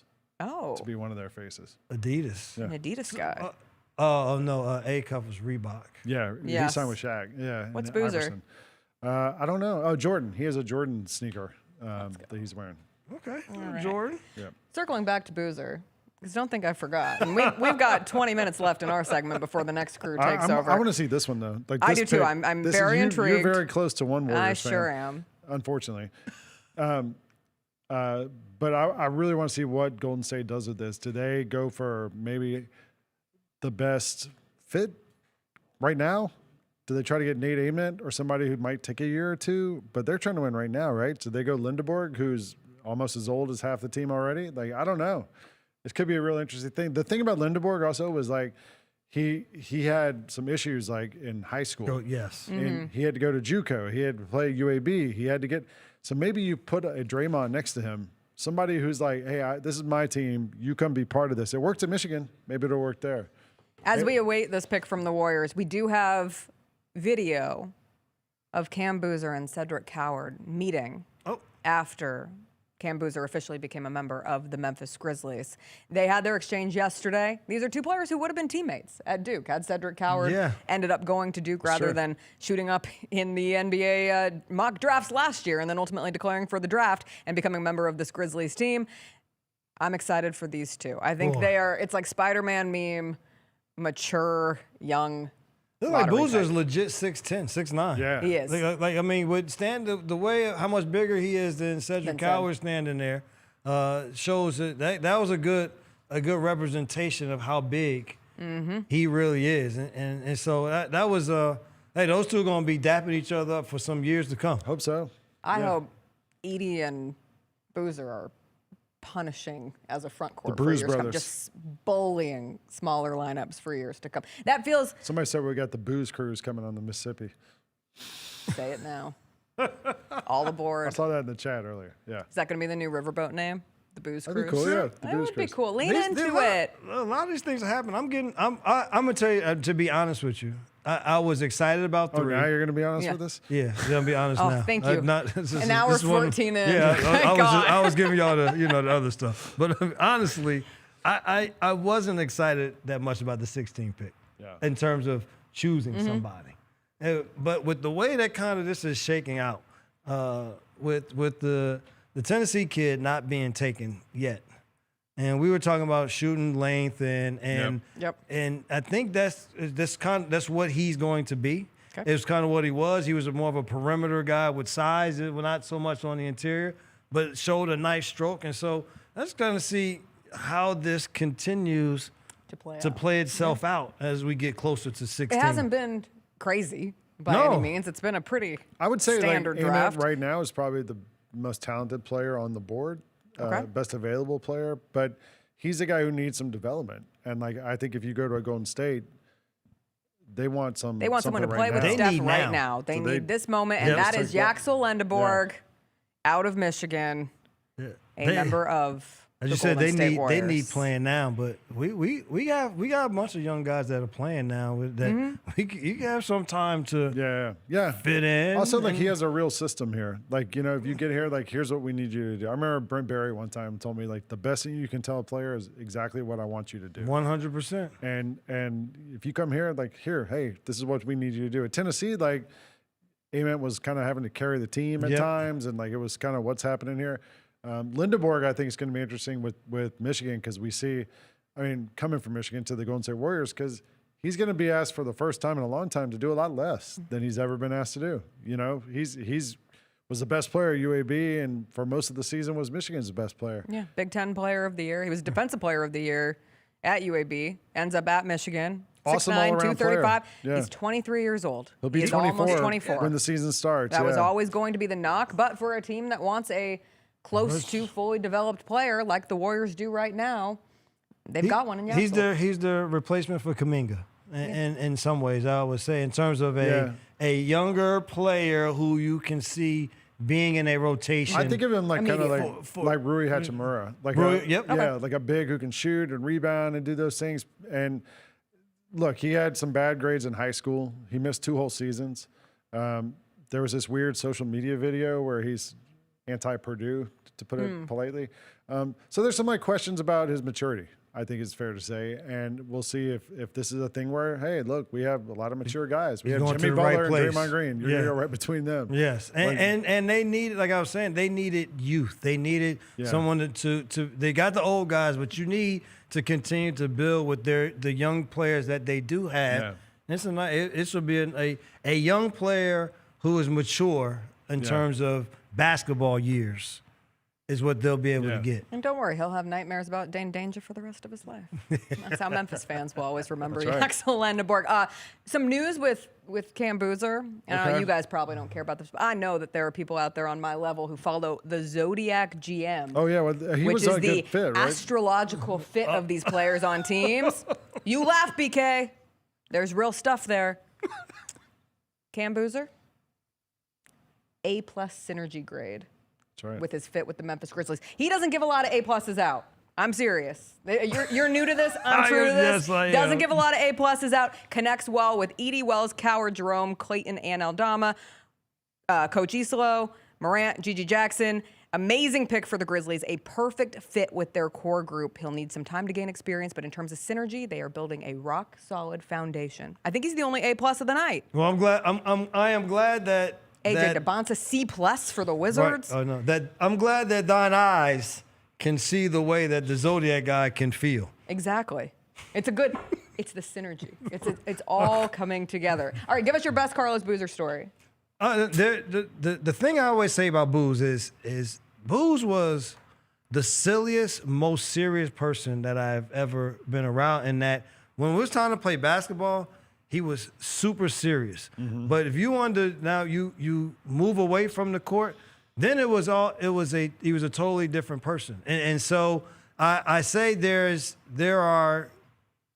no true story because at that point in my career, I was the guy that just wanted to be on the team, root guys on. Hopefully we can win because we were super talented. And so I kind of did my own thing. But the thing why I was happy when I saw that Cam was in this role was that I knew, number one, that he was going to be groomed the correct way, and it had nothing to do with Carlos. It had everything to do with his mom. And so because he had the grooming of his mom to go along with his dad's insight on what it took, that he was going to be a fantastic pick for this basketball team. And so I always take away from Booz was that there would be times where you would almost be somewhat scared of how physical he would play, because that was the thing with Booz was he was an undersized big. He wasn't super athletic as he went along, but he was intimidating when he went to play. I wanted to see how much of that intimidation factor that Cam brings to the floor. Where'd you played with him in Utah? In Utah. Yeah. My last year in the league was there. And I tell everybody, it's the most talented team that I played on, and a lot of it had to do with how good Booz was. And then he bounced and went to Cleveland, right? He retired. It was Cleveland, and Cleveland then came Utah. to Utah. Came to Utah, and then you were out. And then that was it. That was the end of my career until we go home. I do think it's worth always focusing on, or at least putting a light on, when you grow up with a parent who played in the NBA, it helps. You just know. You understand the ins and outs of what it means to be a pro. There is something, it's not genetic, but you have been saturated in this world from the time that you're young, and you just get it in a way that others learn, and others learn how to become a pro. But I do think there is a head start for players like a Boozer who come from it. Well, I think what it is the aura of the NBA is not as big for those that are kids of parents who, and if you are a kid that can remember being around. Yep. Yeah. So there's some so for my kids, were very young when I was playing. So my oldest remembers, whereas my son doesn't remember nothing at all when I was playing. It's all afterwards. But just being in the environment, that at least takes care of one aspect of the change that a lot of these guys are going to go through. I remember talking to Scottie Pippen Jr. once about it, and I was like, at what point did you realize? And he was like, never really, because it's all I knew. Right. There was never a moment where it was aha. It was, this is all I am accustomed to of knowing how to be the son of my father. Our friend Michael Cole from the Commercial Appeal is there, and he said Boozer asked about pairing with Zach Edey. He said, I think we automatically become one of the best rebounding duos in the league. I love it. And you know what else? You know who's going to be next to them? Cedric Coward. Cedric Coward. Awesome rebounder, too. Great rebounder. And rebounding's been a thing for years now. We've Possessions. been possessions. The Grizzlies should have the possession thing. Well, you every game go now. down. Omax, Taylor Hendricks, all of those guys are rebounding size guys. As Aday Mara goes to the Oklahoma City Thunder, center out of Michigan. I wonder if that means that's it for Hartenstein. Because they've been trying to get under the second apron. They've made the trade with Wiggins. Hartenstein, I believe, has a team option for 1 year left. So there's been kind of this supposition that this might be the thing they do is go get another center and then move Hartenstein out of there.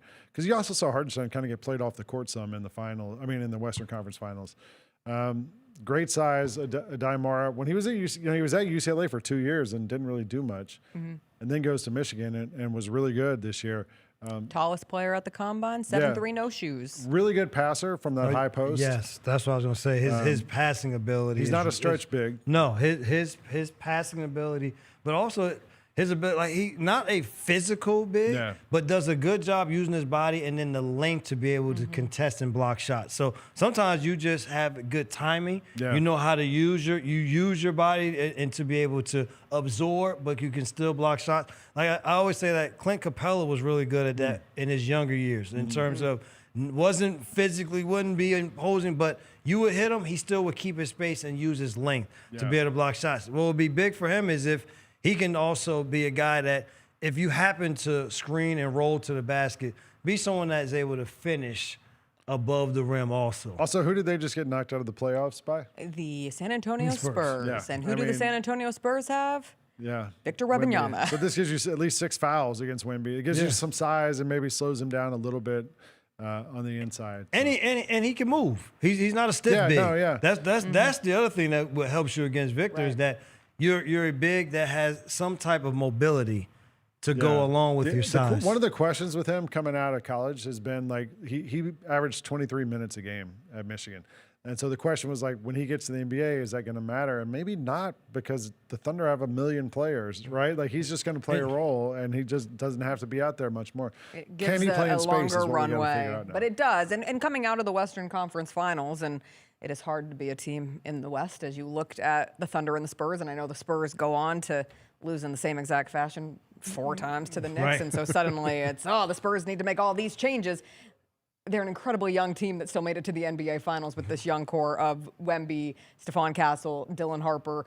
Looks like they're going to be in the mix of things for a long time to come. The Thunder are still the Thunder, too. And this is a Thunder team that now gets better with one of the more exciting young bigs out of this year's draft. Yeah, like as Lang was saying, it does allows a flexibility with Hartenstein and what they will do with him. And so it'll be interesting. Look at this chair. If y'all can see, if you're watching that all at home, and if you better have 2 screens up. That's right. The family trying to fit on the sofa is not the sofa is the unintentional main character of the evening on this draft. The dad is literally like, let me get a corner. The dad looks like he's 6'8". Yeah, right? that's right, on the corner. Aday Morez 7'3". The mom, you can't even see her. She's just like they just dwarf her. Look at the mom. She's like totally off screen. Meanwhile, Lisa Salters is like, I'm comfortable in this chair. Yeah. Just chilling on She's chilling. it. All right, I think we have an interview with Mike Wallace and new member of the Memphis Grizzlies, Cam Boozer. This is Mike. No, we don't? No, we don't. Oh, it's literally Mike joining us from Barclays Center in Brooklyn. Mike, Cam Boozer is the pick at 3. We sit here and wait as the picks continue forward. The Grizzlies have pick 16. No trades have been made tonight. But I'll first ask your response of what was it like being in that building the moment the Memphis Grizzlies selected Cam Boozer with the number 3 pick? It was just, we saw afterwards, we went back and saw the video of what was going on in, FedEx Forum.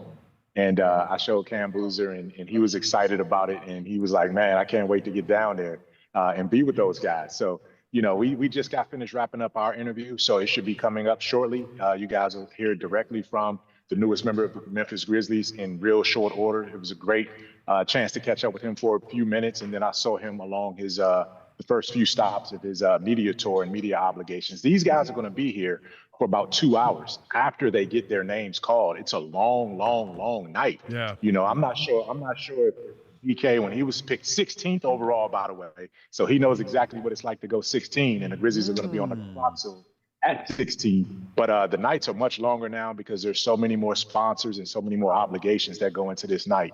But this guy lit up, man. He was so happy to be here with Cedric Coward, supporting him. Those guys are looking forward to their reunion. It's just going to be a fun time seeing these guys grow together in the NBA. But the scene was electric. The family is emotional, in tears. Mom, Cece, was in tears. I joked about Cam having some mascara on his suit collar because his mom had hugged him and got some of her makeup on his collar. And, he just says, man, this is going to be something we'll remember for the rest of our lives as a family. Hey, Wallace, quick question. How many guys did they invite to the room there in Brooklyn? Do you know? You talking about the players to the green room? Oh, man, you could bring anybody you want. It seemed like that room is packed. There had to be a table with probably 10. No, the players. How many players? How many players did they invite? How many players? Oh, I see what you mean. I think there were 22 players invited to the green room. I only asked because you said my experience being that I was a 16th. They only invited, I think, 16 or guys to the room. So it started to get down to I was becoming the only one sitting there.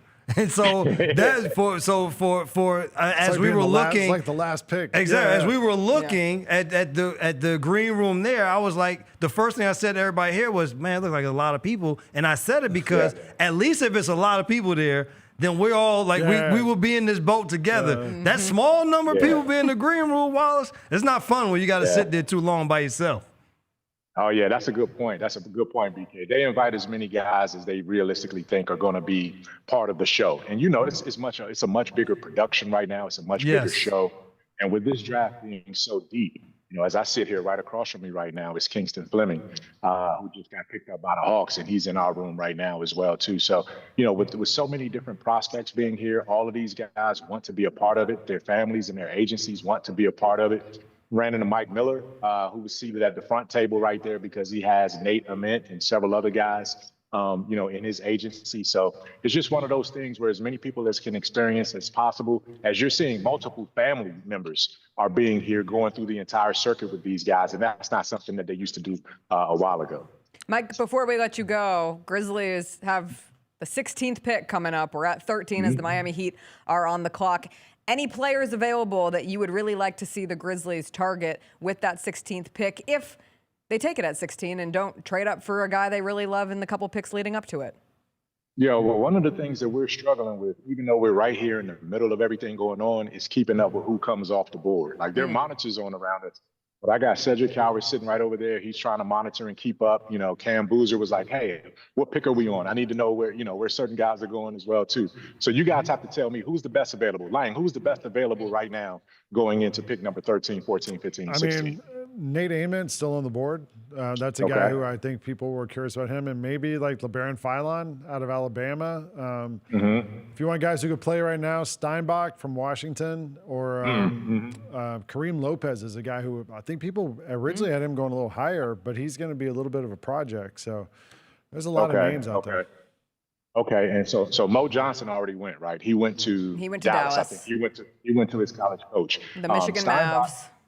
Yeah, Steinbach will be a guy that probably goes to Charlotte. I think they're going to pick him up. So that's going to be interesting to see if Nate Ament is still on the board. I think he goes to the Bucks. They're on the clock. They're on the clock now because they have the trade from Miami. Yeah. So, and they already drafted a guard earlier. So we'll see if they they got Burries earlier. So anyway. So it's going to be interesting. Did Philon get off the board yet? No, not yet. But all right, so Philon. Yeah, Philon might be the guy. No, I'm saying in terms of falling to 16. If you fall to 16, I'm sure that would be a guy that would be intriguing. Yeah, for sure. All right, Mike. We'll let you get back to it because you got to be there when it comes in. Look forward to hearing your conversation. Nate Ament to the Mutt. To the Bucks. To the Mutt. Well, it was like Miami Heat and the Bucks wrapped in one, as I remember that pick now belongs to the Bucks. And we had that one. I got to call my shot on that one. We had that one on our Grind City Media mock draft. My man Ethan Skolnick down there in South Florida called it. When we did it, he said that this was going to be a pick going to the Bucks even before the Giannis trade was consummated. He said they're going to be picking Nate Ament for the Milwaukee Bucks, and look at what happened, man. So, hey, you got to keep it locked on all of our Grind City Media stuff, man. We're not just here just playing around. We got BK in the studio, so you know we're doing big things. Mike, look forward to hearing your conversation with Boozer, with whoever the Grizzlies take later on in the evening. We'll catch up with you later.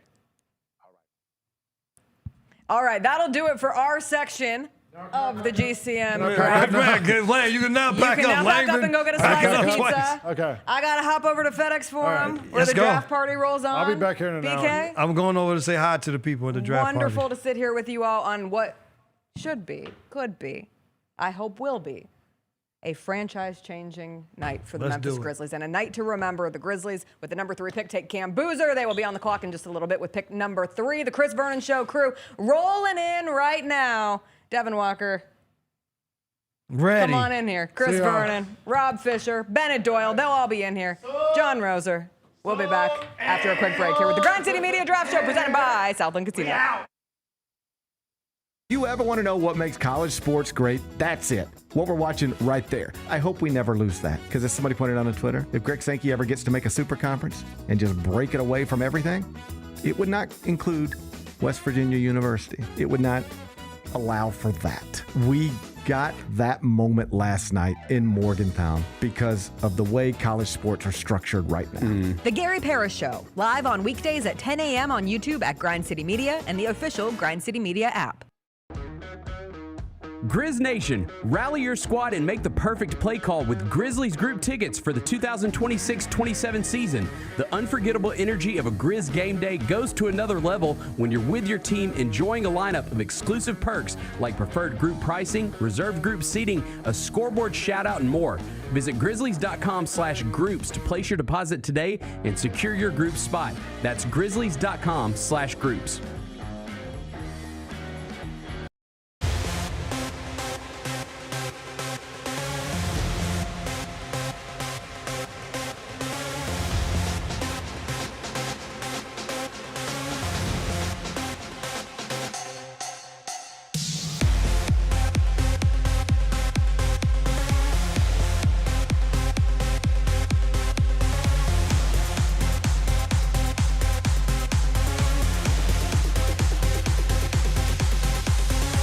The Grizzlies' new draft picks and rising stars will take the court together for the first time at Summer League in July. And the home for every moment of action is Grind City Media. Coverage for Grizzlies Summer League, presented by Pinnacle Financial Partners, tips off with 3 days of action in Salt Lake City before NBA Summer League 2026 in Las Vegas from July 9th through the 19th. Download the Grind City Media app today to stream your team all summer and watch the future of Grizzlies basketball take shape.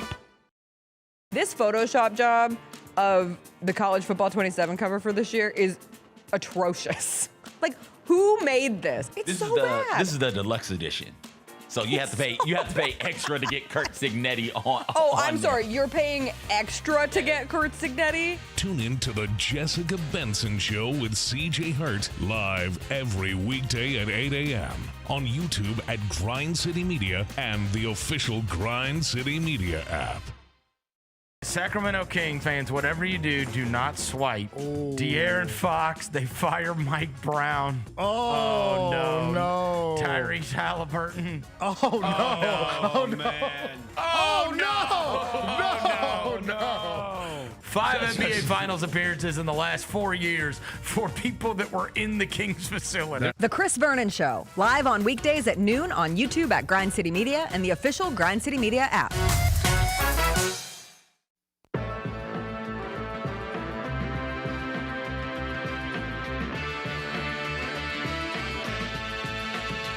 Welcome back, everybody. Draft Show 2026 presented by Southland Casino Hotel here on Grind City Media. We did a little bit of a line change, here in the studio. We thank Jessica and Lang's going to be back here in a little bit as well. CJ Hurt, but we've traded out, and right now, just to get you caught up to date, Charlotte is picking 14. They also have 18, and the pick is in for Charlotte. The Grizzlies are 2 picks away at number 16 here in the first round after already landing Cameron Boozer with the first pick, number 3 for the Grizzlies here tonight already. We got a lot to cover, a lot to go over, and we'll be with you till the end of the first round after tonight, and then the second round, of course, will be tomorrow. Grizzlies currently still having number 16, still having number 32 at this point, which is the second pick in tomorrow's second round of the draft. I'm Rob Fisher. Devin Walker is here. Hello, Devin. How you doing, the Real Fish Nation? I'm good, man. You enjoyed the party downstairs. Yeah, it was a lot going on down there, man. Shout out to the Grizz fans. They were in the building tonight having a good time. Your boy was out of breath. That Cam Boozer pick kind of took the roof off the building. They had the pyro going off, the smoke going off. They got a Boozer chant going. Man, look, it was lit in there, man. It was, yeah. Roser gave us Milky Ways, bro. With that. You like Milky Ways? Hell yeah. Yeah. I like any I'm an candy. adult, bro. I don't eat Milky Ways. I don't know what that means. He's an adult. I don't eat Milky Ways. But yeah, shout out to Cam Boozer, man. He in Memphis now. Yeah, and Chris Vernon here eating a Milky Way. Hello, Chris. What up? You were down there? We're going to take 16 after all, huh? Yeah, we're going to get my boy Phylon, bro. Still available. Charlotte's 14th pick is in. Then Chicago will pick 15. And then the Grizzlies will pick number 16 here in the draft. Chris Vernon, how are you, man? Good to see you. What a night. Everything went perfect at the beginning of this draft. It was amazing. How about the ovation when the second pick was announced? I know, Yeah. right? It was amazing. They were super excited. Yeah. Roser gave me food right before I came on the air, huh? He gave you Milky Way. Roser's eating a Milky Way too? I haven't had one in Milky years. Way is I waited. a bottom tier snack, bro. I'm not gonna lie to you. I haven't had that. one in years. You can have that, bro. Huh? It's a I don't bottom, need two. Bottom tier snack. Big bro. activity. Big bottom Big tier activity. Bottom tier snack, man. But no, man, I saw a dude in there. He had a Jalen Brunson jersey on that he turned into a Cam Boozer jersey. Oh, Haynes Steinbach. Hannes. Don't call me Haynes. What he's the Like the draw. the leading rebounder, right? In the draft. Oh, yeah. Like averages most Hey, I'll tell you this. It's one thing we've learned, and we saw with Mara, and now we've seen it with this guy, is there is an onus put on big guys. There really is. You know, the league got bigger, got a little slower, and it got a little bigger. Same way that guys that could shoot the ball there's a premium put on them. Now you're seeing these guys with the size. Because that's, I mean, you saw Morez go higher than 9. most of the mock drafts, Yeah. right? And I know his coach is the coach there at Dallas now, but I love that kid.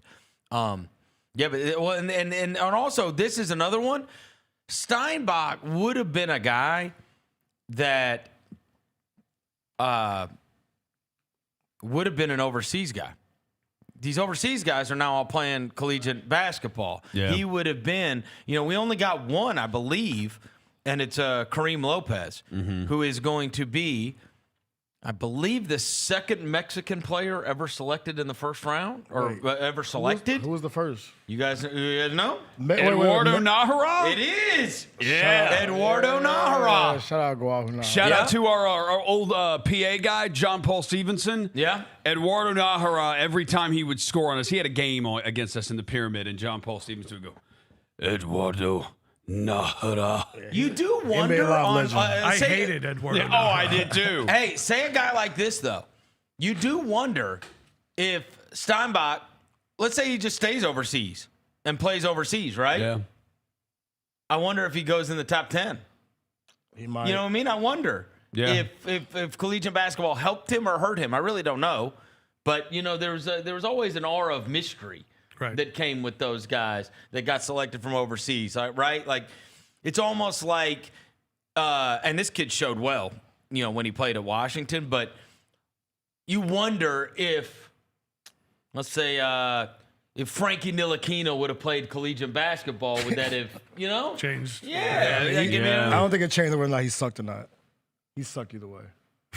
No, Devin, he got drafted 6th. Yeah. What I'm saying is, if he would have played collegiate basketball, Yeah. that aura that he has from coming from overseas, maybe if you saw him play collegiate basketball, it would have hurt him. Oh, you wouldn't have taken him sick. You wouldn't have taken him sick. You would have drafted him. Right? Or maybe not. I don't know. Yeah, right? And there's been a bunch of those guys in the past, right, that have come that are these international prospects that then get selected.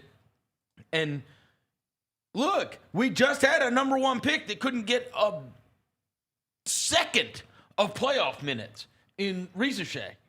Right. He didn't get a second. No. Like, what if he would have come over and played? Yeah. Right? What if he would have come over and played for Duke or whatever, right? But we're seeing all of them. Like, Cal's got that kid, the Finnish freak, that's coming to Arkansas next year. I mean, and he looks unbelievable. Yeah. And he may prove to be unbelievable. We're seeing guys coming from overseas, but that's the reason the Steinbach thing is so interesting because, you wonder if he would have just stayed overseas and played there rather than playing in the States because he is, there's no question. Like, you look for guys that have, you wonder with draft picks, you go, what translates? Bro, that dude rebounds. End of story. Like, I don't know what else, if he's going to be able to do everything else that is required, but he's going to get the ball. Yeah. Bulls are on the clock. Their pick Come is on, in please at number do not- 15. do not pick 5. By the way, are we going to the picks when the picks are announced? No, we're not allowed to do that. But we can just, we can try to read out of Silver's I lips. didn't know. Just taking over here. Yeah. No moves have been made. No. I mean, And you wonder it if almost feels like maybe tomorrow they might be, or Friday they might be. Maybe they're coming after the fact and teams talking. But also, like, you do wonder if the changes in the way the NBA draft is structured going forward has altered this. Yeah. I mean, because it's always been, under the old system with the way we were doing this. And so you don't know. Some of your future picks are better. Some of your future picks are possibly worse, And so this is one that you know exactly where you are picking. Going forward, it is going to be such a crapshoot. You may suck and be drafting 12th. Yep. Next year. Right. Or 15th or whatever. And so being that this is the last go round of it under this system, I wonder if that has had a profound impact on people just drafting where they've got, because it used to be, let's say you love somebody right now and you want to make sure Chicago doesn't take them or even if it was 14, right? Well, much like they did last year with Coward, what you would say is, all right, we'll give you 16 and we'll give you next year's first. Next year's first, dependent on, what team that would be coming from, right? Like, let's say we own Orlando's next year, right? Well, maybe Orlando's isn't viewed in the same way. Or in our case, we've just seen it. When we traded for Utah's pick, that has already become a worse asset than it was. The Phoenix pick obviously became a worse asset than it was when we made the Bane trade. And so I think there's part of it that might be that, that you're just kind of sticking with what you got because everything after this year is such a wild unknown. Yeah, I saw one report that was kind of up into the pit. They said the Grizzlies were trying to move up. And because they're always aggressively moving up, and like you said, I guess they didn't work out because they're about to pick at 16. So, maybe teams are just staying pat, bro, just seeing what they can do. But I just hope this pick is not who I think it is. The only one that I've seen that has been reported that is shopping their pick was the Warriors at 11. Speak your truth. I don't want it to be. I want the Grizzlies to pick Phylon at 16. Huh? I want Phylon. He don't want the Bulls to go to Phylon. I don't want Bulls to go Phylon because then we can't get Phylon. Because it's either Cam Carr or Phylon right here, right? You think? I mean, no. Phylon's usually in the 20s on most of these mocks, I think. But he's the best available on. Oh, he is? Yeah, he's best available right now. On the bottom? Yeah. That's assuming we would even go guard. I mean, you've got we've got a million of them. We also we need we need wings as well. well. We need wings, right? Yeah. Buffalo. Yeah. Buffalo. The only team that I've seen in the draft that has been reported tonight that is fielding offers has been the Warriors at 11. The rest of them, it's been there's been no rumors that they're even open to it. You know what's weird is that Christian Anderson has been associated with the Grizzlies in every mock draft, and it's never been associated with some kind of sourcing. You know what I mean? Yeah. The Grizzlies like. Nobody ever says the Grizzlies really like Christian Anderson or it's just always kind of, I don't know. He's a Grizzlies it's just type. Once he's on there, he's on there, and then a lot of people play copycat. Let's see who we got. Who we got? Chicago Bulls making their selection at number 15 right now, and then the Grizzlies will be on the clock. The Bulls go with Dailyn Swain. Swain. Oh, I like Junior Texas. from Texas, 6'7", I like 211 this guy. pounds, 6'10" wingspan, 20 years old, and a wing. We were talking about getting a wing. And he's one of the ones I marked down. Yeah. He was one of the guys I marked down as a dog. Good stocks numbers. This guy plays hard. He plays hard. Followed, was with Sean Miller at Xavier. Then he went to Texas with him and just put up numbers and was on a winning team.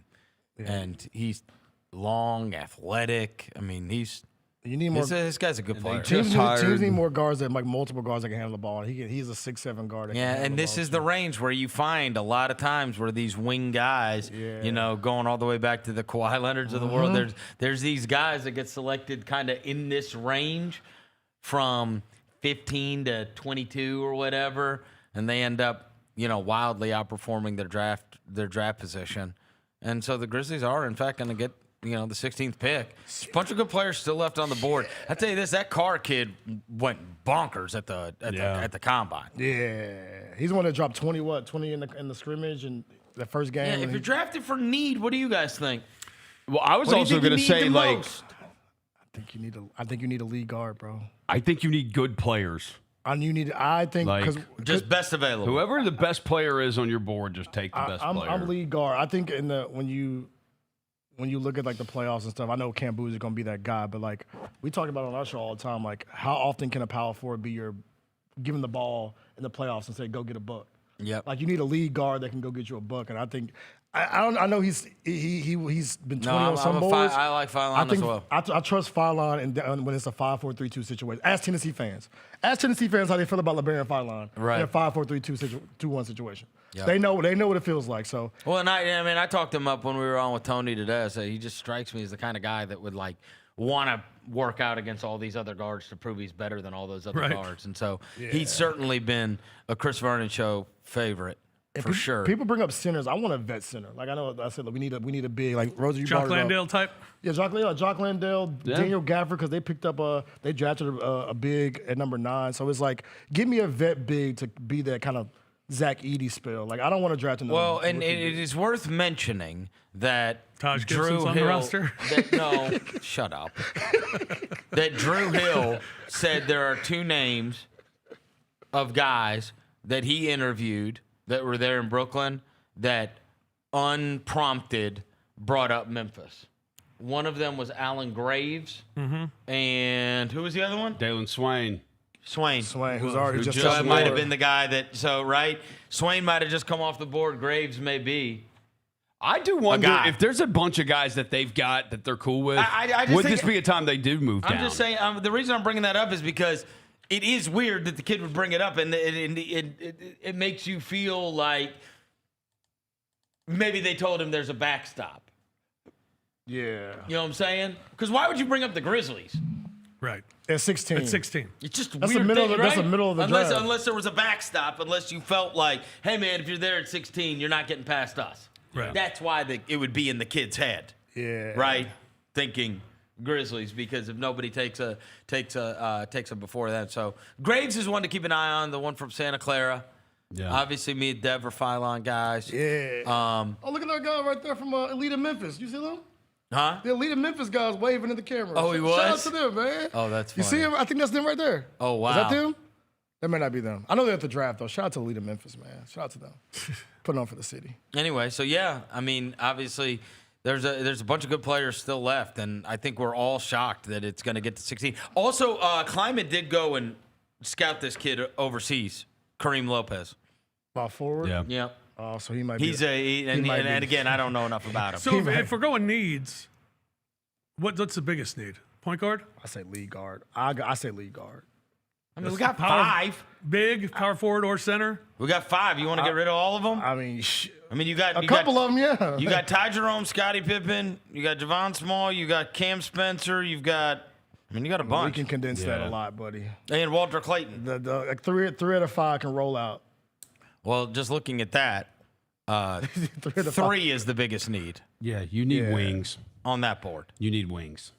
Wings, Buffalo. I mean, you could play Ty at starting point guard. No. But really good. At 3, that just said Jalen Wells and Kentavious Caldwell-Pope. Yeah, put that up again. Can you put that up again downstairs? And that was the small forward.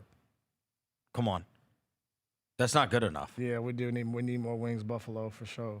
Yeah. Yeah, Ryan Rupert. Ryan, yeah, I'm not rolling. Yeah. Why is Jamal Meshack at the 3? Because they don't know where to put him. I mean, and you're thick at 4. Yeah, you know what I mean? Because I'm an Omax guy. Yeah. And it's like, whoa, who's getting minutes there? So obviously, look, we're just looking at that. It's pretty. You're talking about 2, 3, and 5. Yeah, 2, 3, and 5. Yeah. And I think you feel that 5 need with a vet like Taj Gibson. You said Taj Gibson. Like, is he? Well, and again, you don't know what you're going to be able to do in free agency. Yeah. Taj Gibson plays 8 minutes and then he can't play for 3 games. With the youth that the Grizzlies have. Here we go. Here we Grizzlies go, are picking. Fish. We're going to try to read his lips. Let's go. The pick is in. Come on, baby. For the Grizzlies here at number 16. Will it be? I'm gonna say it's Graves. Point guard? That's what I'm gonna guess. I would guess Graves. Just because the kid said something Said about it really, right? and he's an analytics darling too. Oh, he is. I'll go with Filon. Come on. I hope you're right. Come on, Fish. Commissioner stepped up to Come the podium. on, Fish. The Memphis pick is in, and it is. Sis. Oh, Bennett Stirtz, lead guard. The new Steve Nash. Look at him, he's mad. Bennett Stirtz. Bennett Stirtz. No, this kid. Hey, this kid played at 3 schools, and hey. Let's go, Bennett. There you Man, go. We got another Bennett around Hey, here, man. you know what Bennett that kid had? Stirtz. You know what he has had? Amazing coaching Yes. for a long time.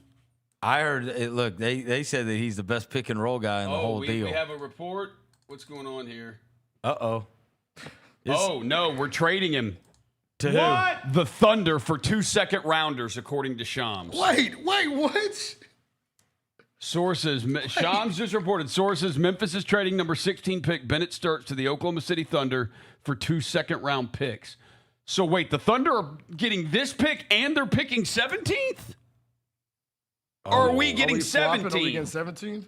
No, it's 2 second-round picks. Oh, bro. Wait, what? So I guess they're going to pick 16 and 17 here. The Thunder are? Yeah. Bro. Come on, bro. Okay, now you know this guy's Come awesome. on, bro. Dude, yeah. Yeah. That's right. Yes. I mean, now you know he's awesome. Yeah. Watch these guys' highlights. This dude, you're not gonna like him because he's a white guy, but I that's ain't just got because nothing you're against racist. white dudes, bro. But this guy can go. Look, his first trade is shooter, bro. No, this guy can go. Great pick and roll player. He is. Come on, bro. We not even playing for the Grizzlies. One of his comps is Ty Jerome. Really? No, this guy's a good player. He ain't gonna be a Grizzly, so it didn't really matter. They played 3 highlights of this dude, bro. Yeah, I mean, I don't.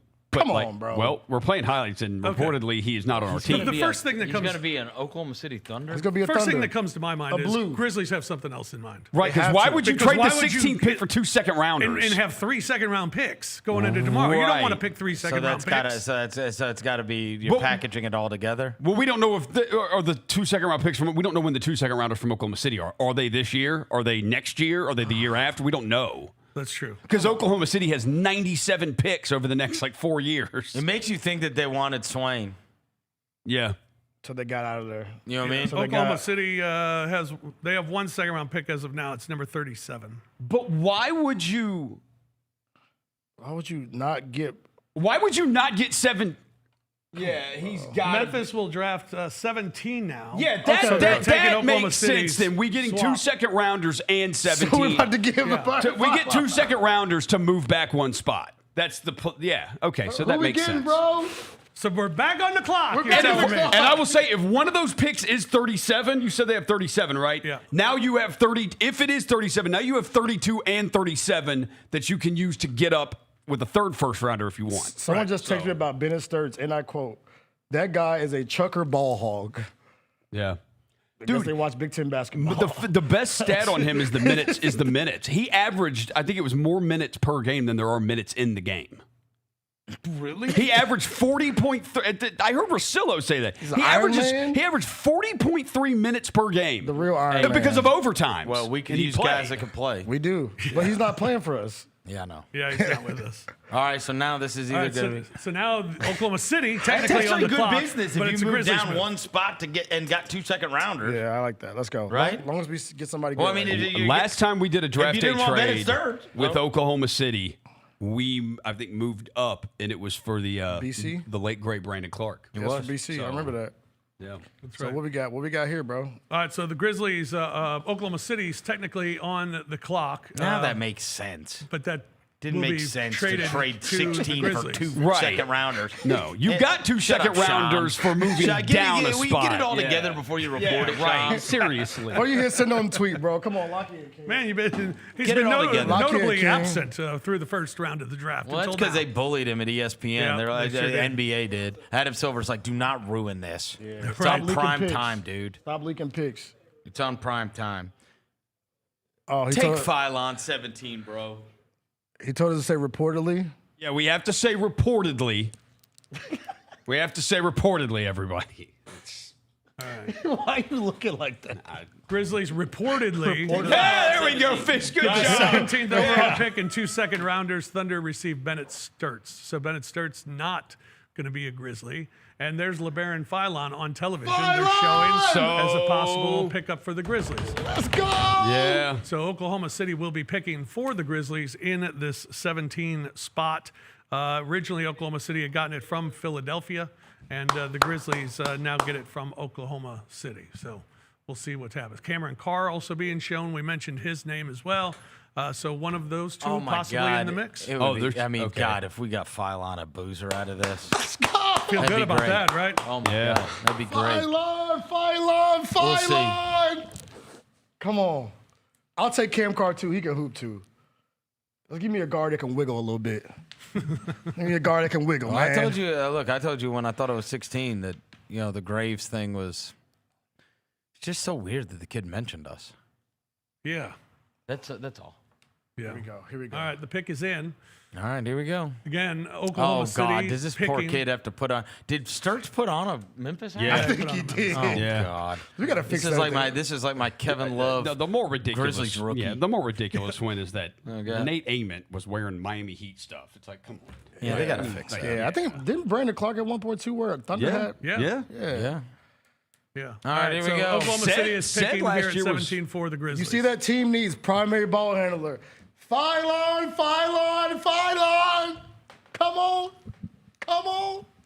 Come on home, Philon. All right, we'll see what Oklahoma City does here. Pick for the Grizzlies. Come on, baby. With this number 17 pick. And we can't walk to the podium. What is happening? Who knows? What is happening? I don't know.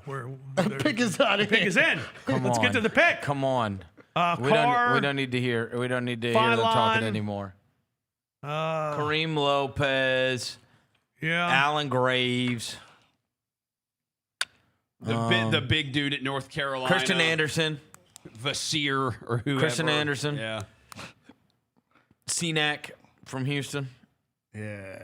Another big one. Yeah. So, I mean, like, there's a group of guys right there. I will say this, too. Oh, my God. The Grizzlies have surprised people in the past by taking players that, you know what I mean? If they like a guy, they don't care where these mockery drafts happen. By the way, that is the first time they have reportedly moved down. Ever. Yeah. Yeah. With this front office. All right, here we go. Come on. All right, the commissioner at the podium.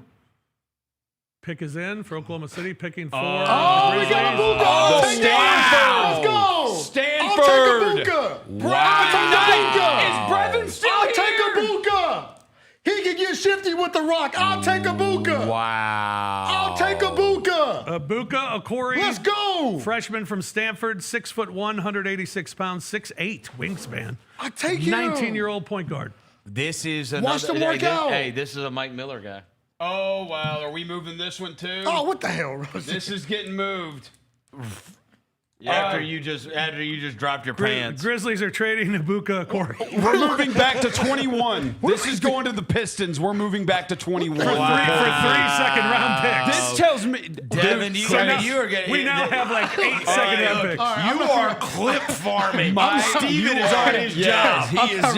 I'm not reacting no more. Give me final. Give me final. I want a Buka. I take a Buka. Get shifty. And he get shifty. And then he was crying over Bennett Stirtz. Yeah, I didn't want Bennett Stirtz, bro. I'm reacting to the picks. You gotta calm down. Gotta react to the picks, man.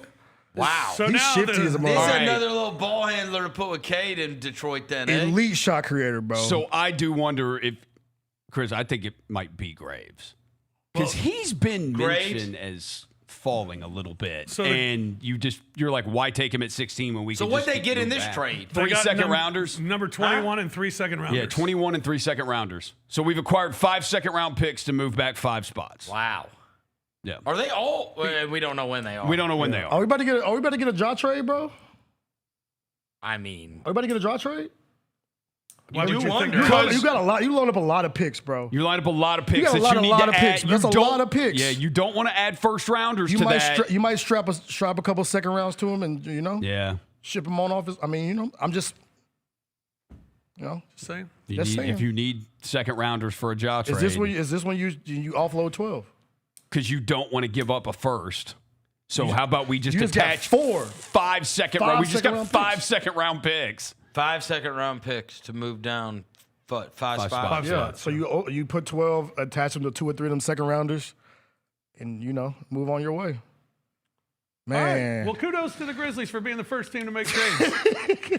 Good stuff, keeping it interesting for us. So the Grizzlies selected Bennett Stirtz, traded him to Oklahoma City. Reportedly. And got the 17th pick with that, and got Abuka Okori, traded him, reportedly, to the Detroit Pistons, and now have 21 and 5 second-round picks. 5! We don't know if they're this year. We don't know when they are, but 5 second-round picks coming to the Grizzlies to move down 5 spots. And the guys that, you're now, 1, 2, 3, 4 away from picking, and there are guys who are still all over the board that are available that we both were talking about possibly picking in that selection. Graves, LeBaron Philon, they're still available, and you'd think they're going to be available come 21. Mm-hmm. By the way, they wanted to know that they compared Abuka Okori to our guy BK. Oh yeah, on the broadcast, Kenny Smith did. Really? Yeah. So that's Stanford thing. That's some love for our guy. Yeah. I'm really glad Brevin wasn't here then. I was shouting for Brevin. He would have been heartbroken. We took him, and then if Brevin would have still been here and come in here to cheer for a Stanford guy, and then only for us to reportedly trade him. Yeah. I wonder who they want at 21. Well, it could be one of the guys that we were just talking about. I think Graves. honestly, it makes it feel like once they weren't able to get up to get the whoever they coveted, whether that was Dailyn Swain or whether that was somebody ahead of that, Steinbach, whoever, right? Any of those guys. That they're like, well, hell, then there's the difference between these guys is not great enough for us to not be willing to move down, right? Because now these other teams are playing the Grizzlies' role, right? This is where you sit there and you go, all right, I'm not in love with, I'm willing to move down, so what will you give me to move up? And the Grizzlies have always been on the other side of that. Now they are playing the taker, and they're saying, give me what you will give me. And they've gotten 5 second-round picks to move down. And I'll tell you this, you can say whatever you want about the Grizzlies. They have been great in the second round. Yeah. We found some good second You know what round I mean? So at finds. least some of those might end up being players. What Jalen Wells, G.G. Jackson. Who else we got? Cam Spencer. Jemai Meshack. We got some players. Dez and Santi were Vince the Williams last picks before of the the first injuries. round. Vince Williams. We got good players. We've got good players out of it. Yeah. So, Yeah. And good contracts, too. Good low contracts to hoops. Dez and Santi were the last picks of the first round. So, Yes. they're right there on that line, too. Dez got a Well, max. also it's just building up this massive war chest of draft picks. Yes. Because we have a ton of first rounders. Now we have a ton of second rounders, and we've got money to trade into. And again, we're seeing you got to remake this roster. Yeah. Over the course of these 48 hours and then free agency, and you got to make some trades. There's no way around it. You just saw when we put up that when we just put up that depth chart. It's a little unbalanced. Yeah, way unbalanced. You know what I mean? You got too many guards. You got too many fours. You got to trim the fat a little bit. Look, you're not playing Cam Boozer, Santi Aldama, G.G. Jackson, and Omax. Nah, you got to trim the And fat. I like all of them. Right. Yeah. But Boozer's starting. Yeah. So where are the other? day one. Yeah, day right. one, And none of yeah. those other guys are necessarily. You might be able to give Omax some 5 minutes just as a hustle 5. But Gigi ain't playing 5 and Santi ain't playing 5. Gigi Gigi might slide. I think I can see him more as a 3 next year. I think I can see Gigi as a 3 next year. Maybe. More 3 than that 4 role.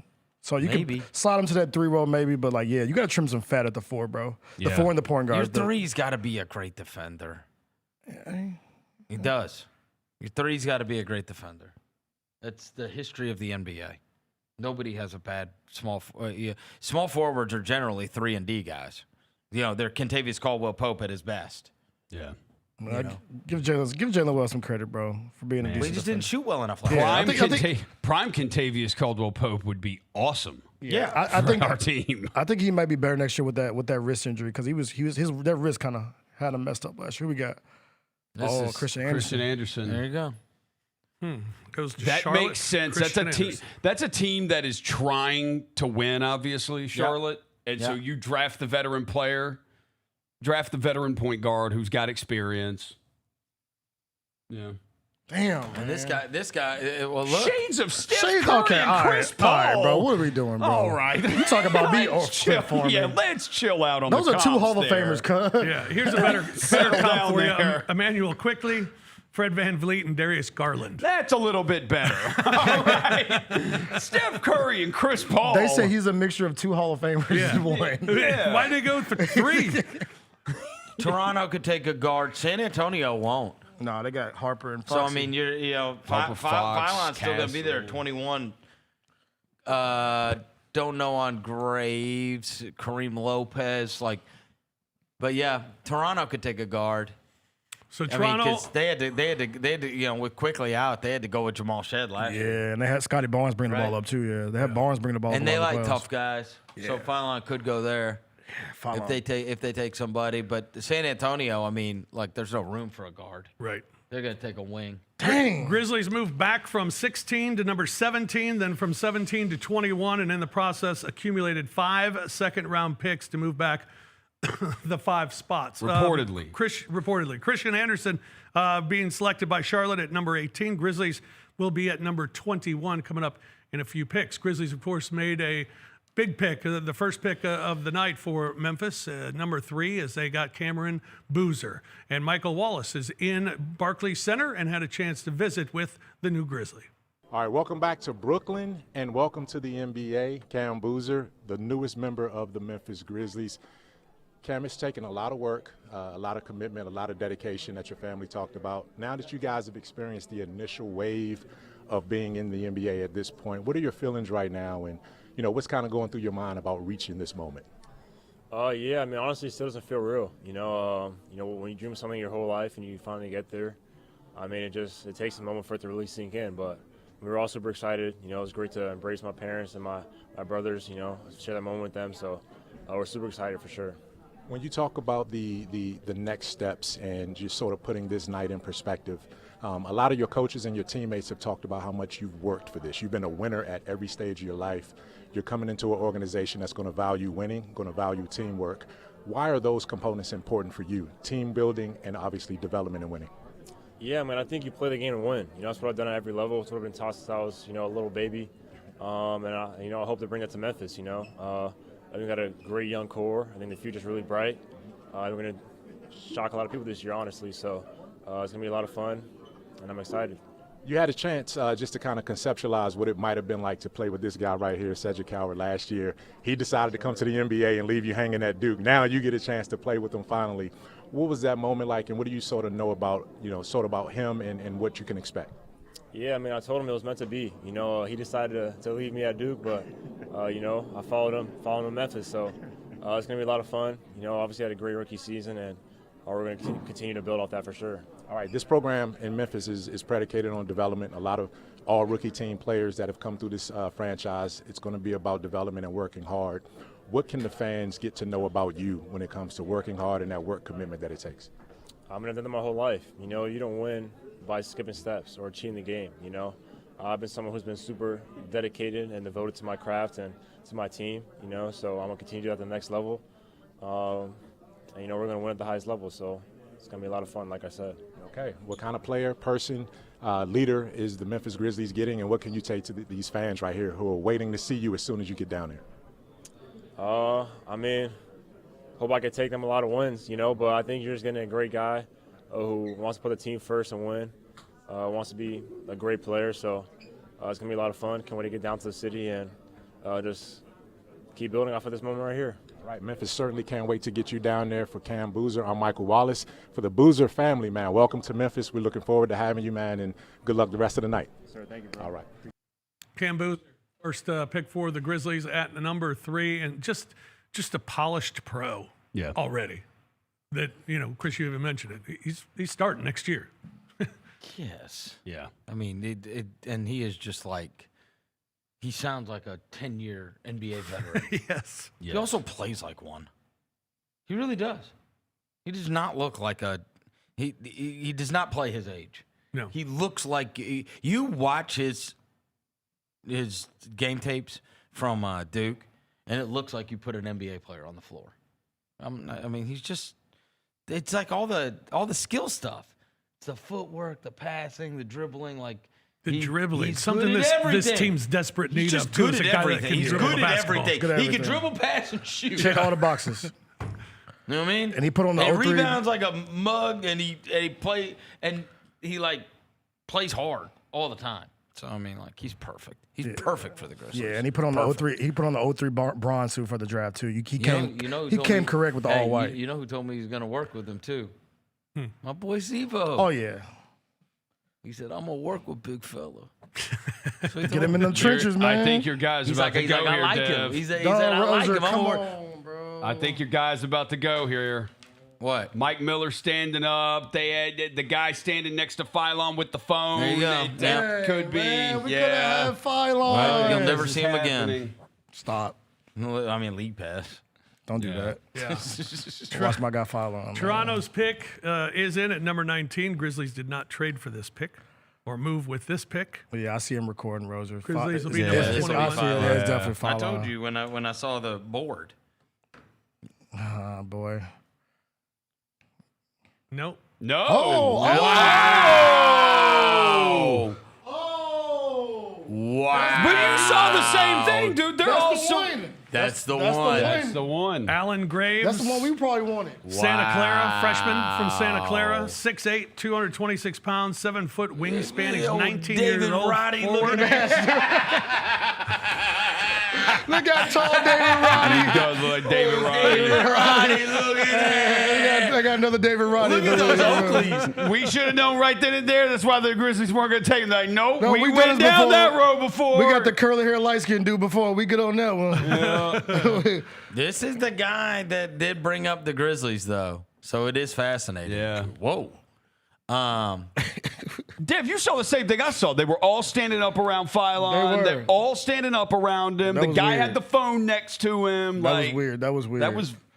But like you said, they mentioned it. San Antonio's not taking him, so the Grizzlies will have a crack at 21. Yeah. If we want him. I'm not even gonna go. I'm not even gonna do it again. Well, the bro. Graves off the board. So now, boy, Cameron Carr. And, you know, it'd be hilarious if the Grizzlies just keep moving down all the way in the first round, and just like by the time we get to like 28, They have the whole second round. They've got 17 second round. We got a whole stack. The whole second round is ours. we got a fetish for second round picks, bro. Second round pick fetish, Oh, bro. you love somebody? Come on. Come to us. Yeah, we'll definitely be doing a show tomorrow then with all the second round picks. This is so funny. We were right that they would not select 16. But we didn't expect them to go down, not up, bro. Yeah. Yeah. This is what you like to hear in Alan Graves, a Swiss Army knife. Well, and also, this guy was an analytics darling. That's why everybody attached him to the Grizzlies. Yeah. He was an analytics darling. Yeah. Pick and pop. Right. Can handle the ball, was a point guard before he had a growth sprout that took him to 6'8", where he's at currently, 6'8", 226 pounds with a 7-foot wingspan. He came in here and worked out for the Grizzlies as well.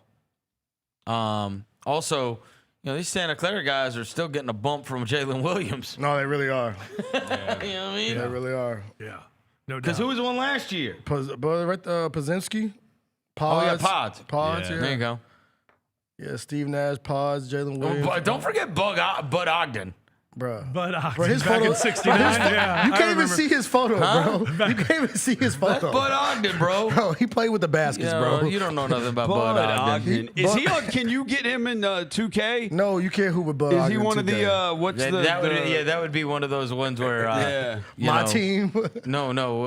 You remember like William used to buy those packs? Yeah. Yeah, and then it would like pop up and it would be like, I remember one time we got one and like the pack, they shoot down these like this big beam on the court, and then it just shows the logo of the team. Yeah. This is when he was little. And so he would like buy all these boxes on like Christmas, and then you'd open up the packs, and that's who your My Team would be, right? And we got one, and it started playing the music, and the beam shot down, and it was the Bulls. Oh my God, we went crazy. Oh my God, right? Bro, It was Artis Gilmore. Hey, put respect to Artis Gilmore, bro. Yeah, but you're thinking We Jordan. had Jordan. Yeah, I feel thought you had you. You Jordan. gotta We have thought we had Jordan. But It's that's how you when got Roser, It's like when Ogden. Roser opened up that pack. The top with shot. Grizzlies and got Dylan Brooks. Dylan Brooks we still thought an he had gotten the all-time job. He said, "Oh, it's Grizzlies." Yeah, And it was Dylan Brooks. That's Yeah. a tough way to go, bro. it was. Yeah, shout out Bill Ogden, though. So Alan Graves goes to Toronto. Christian Anderson went to Charlotte. And now the Grizzlies are next. San Antonio getting the current pick with a minute left on the clock. And then the Grizzlies will pick after the San Antonio Spurs. Doesn't San Antonio feel like they've got to take Kareem Lopez? Jaden Quaintance. Oh, my God. You don't think he – I mean – Yeah, I mean, he's, yeah. Is he, what, 6'9"? the second Mexican player ever? Oh, in San Antonio. Oh, it's Yeah. perfect. Oh, it'd be amazing. It's perfect. Oh, he got a legend in there, bro. It would be amazing. It's like Jose Alvarado. Well, and Nara I got to play in Dallas. Yeah. Right? I mean, like, you want to talk about, oh, man. They selling out jerseys day one, bro, with Oh, the my Lopez. God. The Lopez jersey go crazy, bro. Oh, Kareem Lopez? Forget That'd be Wemby. perfect. Forget Wemby, bro. They're going to have the Lopez With the Mexican heritage that they've got there, it'd be amazing. Yeah. To take the second guy ever? Yeah. And he's a wing who, like, they need wings. They need wings. Wing combos. Yeah, they need know what I mean? wing combos. Because they're going to run out of money just like, everybody else does as soon as these guys are all coming up for Look, contract. as soon as you said it, look at it. Look at they put on the screen. Oh, do you know how bad he would want to go there? Oh, bro. That would be a dream. It'd be a dream. It'd be perfect. Exactly. He'll be like Jordan, bro, in San Antonio, bro. Oh, there's Cenac, right? That's the kid from Houston. Oh, no, that's Phylon. They keep showing Phylon. Where's Cenac? Do you know Phylon's wearing what's his name's chain? No cap. No cap. That's probably why we didn't draft him. That's probably why. Wait, who's? Haven't yet. If he wouldn't wear no caps chain. This kid did destroy the combine. He did. Like, he Cameron went Carr? out and scored like 30. Cameron Carr? Yeah. the first game he scored 30. He played in the games there, and like everybody walked away and was like, "Oh my God!" Yeah. Because a lot of those guys they just bail on the games. Right. They don't play in them. He went and played in the game and scored 30, and everybody's transfixed. His numbers, the physical grading was crazy as well. Let's see what we got. San Antonio. Who we got? I'm gonna say Lopez. Yeah, I'm gonna go Lopez What do you too. say? That's perfect. Yeah, that's what I think. I think Lopez makes a lot of sense. Right? Yeah. San Antonio needs shooting guard, small forward, power forward. Yeah, Lopez. I'll say they take a Cenac chance. played at Houston. I could see. Yeah. Ooh, I was going to say they take a chance on Quaintance. Jaden. Like, They did Juwan Blair years ago. They're like, hell with it. We get 4 years of it. they're the kind of team that can afford to. They got so many awesome young players. Your Wemby relief Yeah. and your, Mitchell Robinson's in there. Just go be Mitchell Robinson. But I think Just you go are, crash you into do, some It people. could be the CNAC. Cenac. Like if you wanted another big. Yeah, but actually, you know what? Some what's it called? There he goes, There he Roser. is right there. Yeah. Oh my God, this guy's measurements at the combine, and he was a top 10 high school guy. Cenac? Yeah, his measurements were freakish. Oh, like no, truly they're- freakish. Is he like a? Like 8-foot wingspan kind of guy. No, it's 7'5". crazy. Yeah, 7'5" 7'5" wingspan. wingspan. 6'10" and a quarter without shoes. So he's legit mean- 6'11" with shoes on and a 7'5". They say wingspan. very Jarryn-y. You got the Jaren traits. Yeah. Like frame. Yeah. You know what I mean? And he was, again, he was a big-time high school player. And he's not soft. He played for Kelvin Sampson. Yeah. You Right? can't. You can't be a B. You can't be a B You player don't for sign Kevin up to go Sampson. play for a drill sergeant like that if you're Right. soft. Right? And he was again, if you're just going on like the high school stuff, CNAC goes a lot higher. He's probably the highest. He's probably the highest rated high school guy that hasn't come off. I've got that. I had that list. I didn't bring it with me. They say they might be Quaintance too, Roser. The Jeff Goodman said it might be Quaintance right here. Take Oh, a really? chance? Well, they have Yeah. taken. That'd be amazing reinforcement for Wemby. Yeah. Because he's the opposite. Yeah. High energy, just crash, bumper car ass dude. Well, also could play next to him. You know what I mean? Yeah. That is Jaden Jaden Quaintance. Quaintance. Yeah, they took the chance. Yeah. Wow. They took the flyer. They've hit on so many players, and they're already such a deep team. And that, he's like- not even. Hey, how about this? He's not even there. Yeah. Miller's with Phylon. Miller's got Yeah. this kid too. Yeah. This is the other kid that I talked about was high school wise. Him and CNAC. Again, you think about these guys and you go, what if they never play college basketball? And in fairness, we did that with Darryn Peterson. Everybody overlooked college basketball, Yeah, we did. right? Yeah. So, you're going to get to this range where it's like Quaintance and Cenac and some of these other guys where it's like, bro, they were always supposed to be great. I'd always had I got a thing for this guy. Yeah, high motor, just, bro. I mean, it's just, they're not scared of med flag knees. This is the team that took DeJuan Blair. And then also, and the other thing is you don't need him to play more than 20 minutes. No, you don't. If it doesn't Give me 12 work minutes. out, so what? No, this You're guy still awesome. No, and this guy is Rob Williams. Yeah. He is Mitchell Robinson. He is it's just. And again, you get him. He's the kind of guy that's going to go in like Rob Williams, and he's going to play 18 minutes, and he's going to have 12 and 10. Yep. That's all he needs. That's all he needs. That's all he needs. Right? And he might play. And it's all putbacks. Exactly. Because like the high ceiling on this dude, like if he turns into what he could be. Oh my God. Oh, he could. You put him and Wemby next to each other, it might get nasty. But like you said, the knee stuff is a little scary. Yeah, his knee exploded as a sophomore. I mean, why are you gonna say it like that? It did. They said he got mashed potato ACL, knees. meniscus, the fractured knee, all of those in one. That's brutal. He is 6'9" without shoes. His wingspan is 7'5" and a quarter, and his hand width is 11 inches. Wow. His hand is 11 inches wide. And he's 19. It'd be crazy if like Phylon was ranked as the best player on the board at 16 and they got him at 21. It would be crazy. And got 5 second rounders. Meanwhile, or we say, you know what, 5 second rounders isn't enough. Let's trade back and get 7 second rounders. I mean, but I'll tell you this: now that Quaintance is off the board, there's no other unless you take Cenac. No activity. There's no other big. We need a center, bro. Unless you're gonna go sign Jock Landale or I'd bring Jobby. Give me a bargain bin vet center, bro. I'll take one of them, bro. Yeah, you can. But again, your bargain bin vet center might end up being your starter. That's what happened to us last year. Because of Edie's injuries. That's what happened to us last year, and it wasn't good enough. Yeah. Would you rather start? We looked up, and now we got Jock Landale starting for us, and Jock Landale was like doing interviews with you after the game, like, "Yeah, this isn't what I signed up for." I didn't think I was gonna be playing no damn 36 minutes. This is bullshit. Exactly. You know what I mean? He's like, I signed my little minimum ass deal to come be a backup. Yeah, no kidding. But that's the type of guy that you need. I mean, no, I know. What about your boy, the boy from Wisconsin? I mean, not Wisconsin, UConn. Reed. Oh, Taurus Reed. Yeah, would this be him and Zuby are the two that I love that are. You could probably move back and still Taurus get one Reed of and Zuby Ejiofor from St. John's are the two like kind of dog type guys I really like. Would this be a reach to get him at 21? Yes. Yes.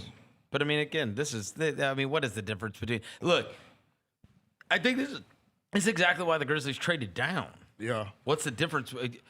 At 16, you're sitting there talking about Phylon. He's still available. Right. There's not a big difference between, once you got past kind of Swain. Yeah.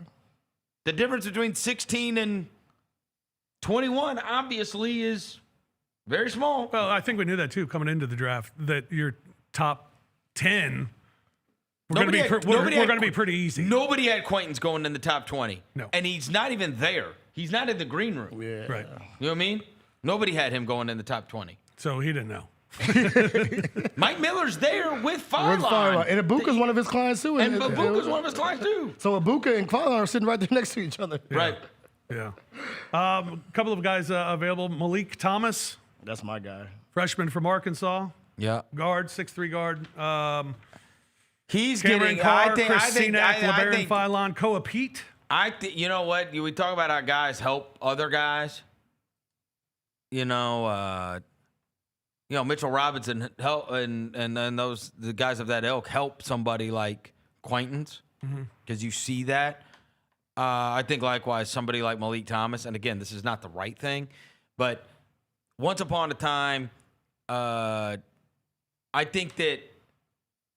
What am I trying to say? He gets hurt because Rob Dillingham has stunk. Yeah, I'm with you on that. The small guards like that, it's hard to be a small guard now. Yeah. It is. I mean, there's one Jalen Brunson. Right. I mean, but the thing is, he's not even that little though. Malik. Brunson? No, Malik. Malik's like 6'3", 6'3", yeah, 6'3", Yeah, but so 6'4". is Dillingham. Yeah, well, he's a little baby. He's like a baby. Yeah, but that's small for a shooting guard. I think he's like a heater though. Like I don't want him. I got it, but I mean it's small. Small for a guard, bro. You're getting because R2 is Cedric Howard. Yeah, and that's who's guarding your ass. And says like now, what? and he's 6'6" with a 7'5" wingspan. Right. You see how small these guys look when OG Anunoby and Mikel Bridges guard them. Right. Yeah. Like, bro, if you're not gonna have the ball in your hands, it's hard to be a small guard now. Nah, a small scoring guard, that's tough. That's a tough gig right now because these wings are supersized. And they'll just throw some condor on you that swallows you up. Right.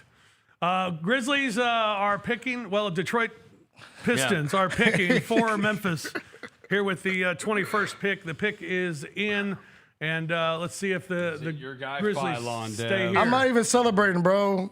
I'm not celebrating, bro. I'm not until I see they've been traded again. Yeah, until I see it, bro. Standing next to Phylon. I'm not, bro. I'm not celebrating. They traded it again. I'm kidding. Lopez. He said Kareem Lopez. Kareem Lopez. Wow. Welcome to Memphis, Mexico Kareem. Let's go, baby. Let's go. Mexico Viva la raza! Here we go. Let go. I told you that what's the name went and scouted him. Huh? Look at that hair. Viva la raza. And he was picked in some mock drafts, like right outside the top 10. Yeah, he was. So he lasts till 21. Breakers. Played for the New Zealand Breakers. He's 6'8", 222, 7-foot wingspan, 19-year-old forward. He played in Spain, huh? Yeah. Second Mexican-born draftee ever. Get that camera off me. This is the one prospect I've never seen play. Yeah. I'm not kidding. I don't know him. Let me tell you a little bit about him. Do. What you got, Fish? What you got? Physical tools, excellent. Hard-nosed approach, well-rounded ability to defend multiple positions, handle the ball, and blossoming shot. But he's thus far more of a jack-of-all-trades since his jumper runs hot and cold, lacks the burst to blow by defenders off the bounce. Regardless, not every player is drafted with stardom in mind. He has all the skills to enhance a star teammate as a key piece on a winning team. Comparisons to Aaron Gordon, Kyle Kuzma, Franz Wagner. Franz Wagner.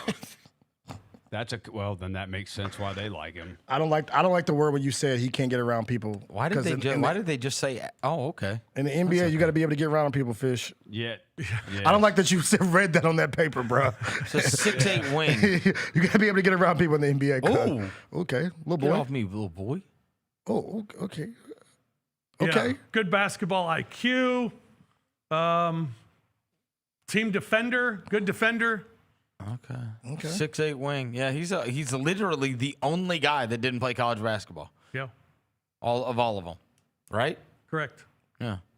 He's the only international player. And we got him. There you go. Viva la raza, baby. Boy, we are going to be big in Mexico. Hey, Los Grizzlies. Los Grizzlies stand up. Hey, bring back the Los. Bring the shirts you still got your Los Grizzlies shirt? Hey, we're going to get a friggin' Mexico City game. Let's go. Yeah, 100%. Why is he dribbling so lazy? We're getting a Mexico City game. I don't like how lazy he's dribbling. Huh? Come on, get some happiness with your. Come on, bro. Kareem Lopez. No smiling, Dev. Okay. Kareem Lopez, as far as we know, is a Memphis Grizzlies picked by the Detroit Pistons. But I guess those trades won't become official till, is it July 6th?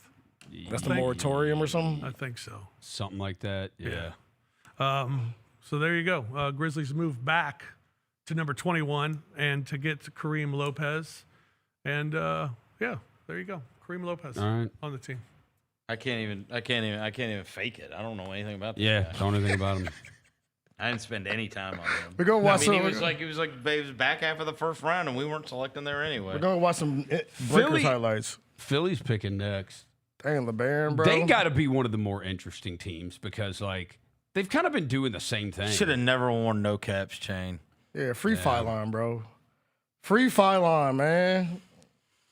Well, the Grizzlies have 5 picks they can do something with in the second round. It'd be hilarious if we moved up. You know what I mean? Well, we got what, 32? We got 32. If they want to move up into the late first round, they can. Second round picks. 10 more picks to go. Yeah. All right, let's take a break.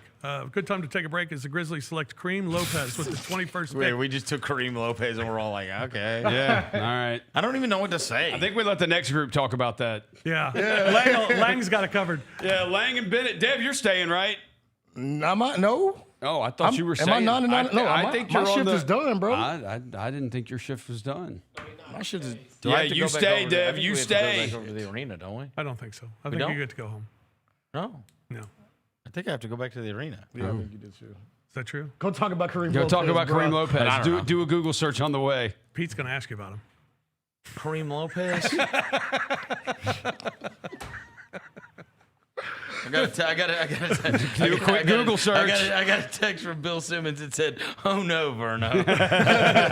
He wanted us to take Phylon too. Yeah. All right. He got too much sauce, bro.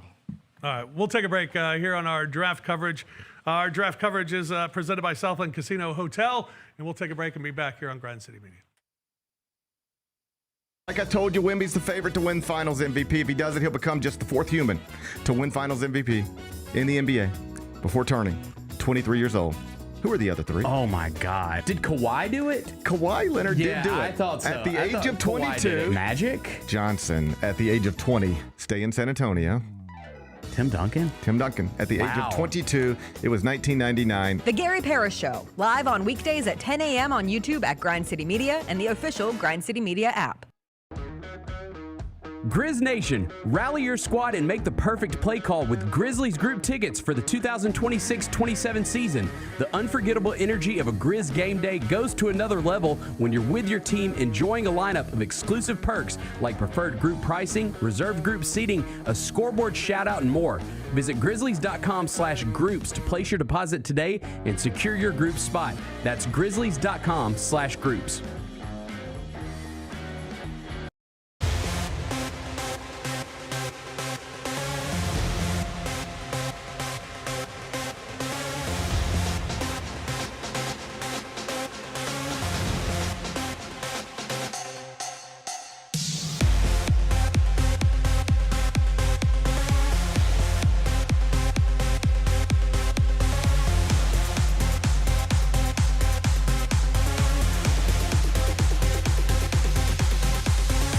The Grizzlies' new draft picks and rising stars will take the court together for the first time at Summer League in July. And the home for every moment of action is Grind City Media. Coverage for Grizzlies Summer League, presented by Pinnacle Financial Partners, tips off with 3 days of action in Salt Lake City before NBA Summer League 2026 in Las Vegas from July 9th through the 19th. Download the Grind City Media app today to stream your team all summer and watch the future of Grizzlies basketball take shape. Junior Grizzlies summer camps presented by Ortho South are the key to a slam dunk summer with over a dozen 4-day camps perfect for hoopers ages 6 to 14 looking to build fundamental skills and make unforgettable memories. With camps across the Mid-South in Tennessee, Mississippi, and Arkansas, you won't have to go far for the ultimate hoops experience this summer. Registration comes with a Junior Grizzlies jersey, lunchbox, and a basketball to take home. Don't wait, space is limited. Visit grizzlies.com/Junior Grizzlies today to secure a spot for a fun-filled summer. That's grizzlies.com/Junior Grizzlies. Big shouts out to our guy Zodiac GM. I don't know how Zodiac has not been hired by a front office yet. Seriously. This is going to feel a little bit. Zodiac nailed it. I mean, just nailed it. Nailed it. Absolutely nailed it. Obviously, look, if the Grizzlies are smart, if any team's smart, they're going to contact this guy about the energies and who to draft and who would fit in with the energies. The Chris Vernon Show, live on weekdays at noon on YouTube at Grind City Media and the official Grind City Media app.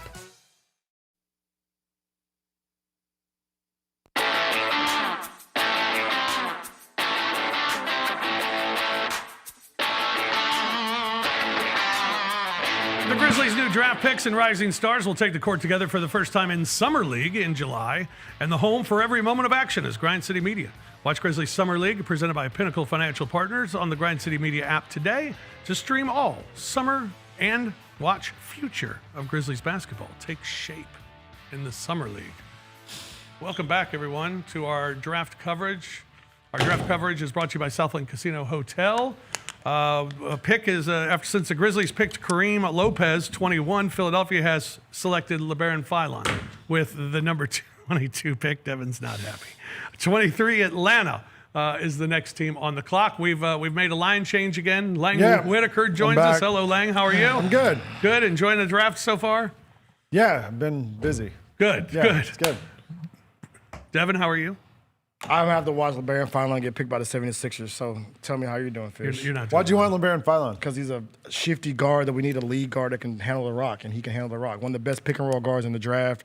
Athletic, can shoot the ball. Like, look at them numbers. Yeah, but he 50% from the field, 40% he also from played three. an offense where they were like, you take all the shots. No, he played. He was at the top of the key. They put 4 guys on the baseline, and they're like, you go. Just go. Do your thing. He's a creator. We just saw the creator. He's a creator. Nate Oates was like, man, you do what you want to do. You go. That was it. That's That was what we his thing. need. We've got we a need lead a guy that guard. can create. We got 3 other guys who can score. Like all on the front line. Those are the scorers. We need a guy who can just get the ball up the court and give it to the big guys. No, I need a lead guard that can create and score, and this dude can do it. We all. have that. Bennett Doyle's here. What's up, man? How are you doing? I'm feeling good. I've had like 6 slices of pizza waiting to come in here. I'm fired up to talk about this draft with you guys. Sounds good. Lang, you might be the only one. How much you know about Kareem Lopez? I know a lot, actually. He played for the team in New Zealand that LaMelo Ball used to play for. Born in Mexico. A lot of people had him as a lottery pick coming into this draft. But then, like, the last 2 months, like, he's been doing workouts and stuff, and he's kind of, like, his stock is kind of steadily slowed down to where, like, I saw a lot of people had him, like, 16, 17. I kind of thought San Antonio might get him because they would need a big. They go with Jaden Quaintance, who's been hurt for the last year. He played 4 games last season. So I guess they thought Quaintance is closer to play in than Kareem Lopez is. So we'll see what Lopez – I think he's probably a year away from, like, being able to contribute in a measurable manner to this team. But you're drafting for 2 years down the road, I think, with him. Yeah. All right. Kareem Lopez, drafted number 21 by the Grizzlies. And as we talked about, first checks Mexican player ever drafted in the first round. How about NBA that? draft, yeah. Yeah. Lopez checks a lot of boxes with excellent physical tools for him. And as the recap that I saw said, he's a guy that can enhance his teammates as piece of a winning team. We love teammate enhancements. Yeah. Good teammates. Right? That's what we need. Yeah, I mean, I want to see what he can do, though. I want to see what he can do. Because you can say he's like a 3-4 tweener. So, yeah, I want to see what he can. We need some dudes that can handle the ball like this, a 3-4 tweener. And you got to add depth to your front court. Like that was something that was important, I think, coming into this offseason is finding a way to do it. Can't be your backup center. Yeah, and I just think that judging by how these NBA finals went, front court's going to be a priority for a lot of teams in free agency, and so I think it's something that you probably want to address during the draft. So I'm good with it. I'm excited about it. And of course, overly thrilled with the first pick by the Grizzlies, Cam Boozer, at number 3. I mean, everybody in the room here, were you stuck on Boozer? Did you think this was? I mean, I've been stuck on it for a couple months. I thought Boozer was the best player in the draft, best all-around player in the draft, and the Grizzlies got him at 3. I understand why the Wizards went to Dybansta 1. I understand why the Jazz went Peterson 2. But to me, Boozer's combination of size, strength, ability, skill, everything is so good that, like, for the Grizzlies to be able to get that 3rd overall, like, that's just fantastic. And we were just talking about in there. That front line, if you have Boozer, Coward, and Edey in there at the same time, like, how many rebounds are you going to get? Well, and Coach Isolo is so big on the possession game. Yeah. That's all he ever talks about is the possession game. Got to win the possession game. Well, if you're getting all the rebounds, you're going to win the possession game. Yeah. Yeah, I love that on a nightly basis. I love that he can dribble, pass, and shoot as like a 6'9" big. Like, he's like one of those like new age 6'9" dudes that can dribble, pass, and shoot. Point forward. You know what I'm saying? Like, I see him in, like, I always, when I watch his his stuff now, it's like, it reminds me of like a Paulo Banchero that can pass the ball. You know what I'm saying? With a big frame, big body, can score the ball on 3 levels. So, man, that Cam Boozer, and the thing is, too, we love it, and you, like, look at the NBA, like, across the NBA, they love it, too. Like, if you watch, like, the draft grades across the league, all the NBA pundits and the people that talk about the NBA for a living, they're like, oh, that's a perfect fit. So to see that, too, is like, okay, yeah, we got some cooking here. It's also, if you watch, shout out like, Cam Boozer. If you watch, like, clips of Boozer, there's, like, multiple different types of Cam Boozer. Like, because he in high school he played EYBL with Caleb Wilson. Yeah. And, like, he was thinner, he was a little more athletic looking when he was in high school. Gets to Duke, puts on some weight, is almost more of a post player. And then at the end of the season at Duke, the point guard gets hurt. He's the point guard for the last 6 weeks of the season. Like, if you watch the NCAA tournament, like, he brings the ball up the court calls a screen up, goes off the screen, passes to the cutter, whatever. Like he's basically playing point guard. So that versatility is what like is so valuable to me. And with this Grizzlies team having a bunch of guys who are all in that 6'4" to 6'8" range, he can do everything for you. I think the DNA of winning too. I think you look at a dude like Jalen Brunson, right, who won on every level. Like you need more guys in the locker room around the organization that have been around winning, and like dudes like Kevin Boozy can set the foundation of winning from day one. And I think that's what you need. So everything about him, bro, from on the court, off the court, listen to his interviews, his lineage, everything. Like man, look, bro, I'll strap my rocket to Cam Boozer and Seth Coward and Zach Edey.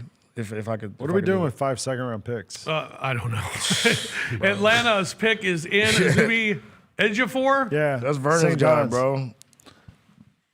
Hard. He works hard.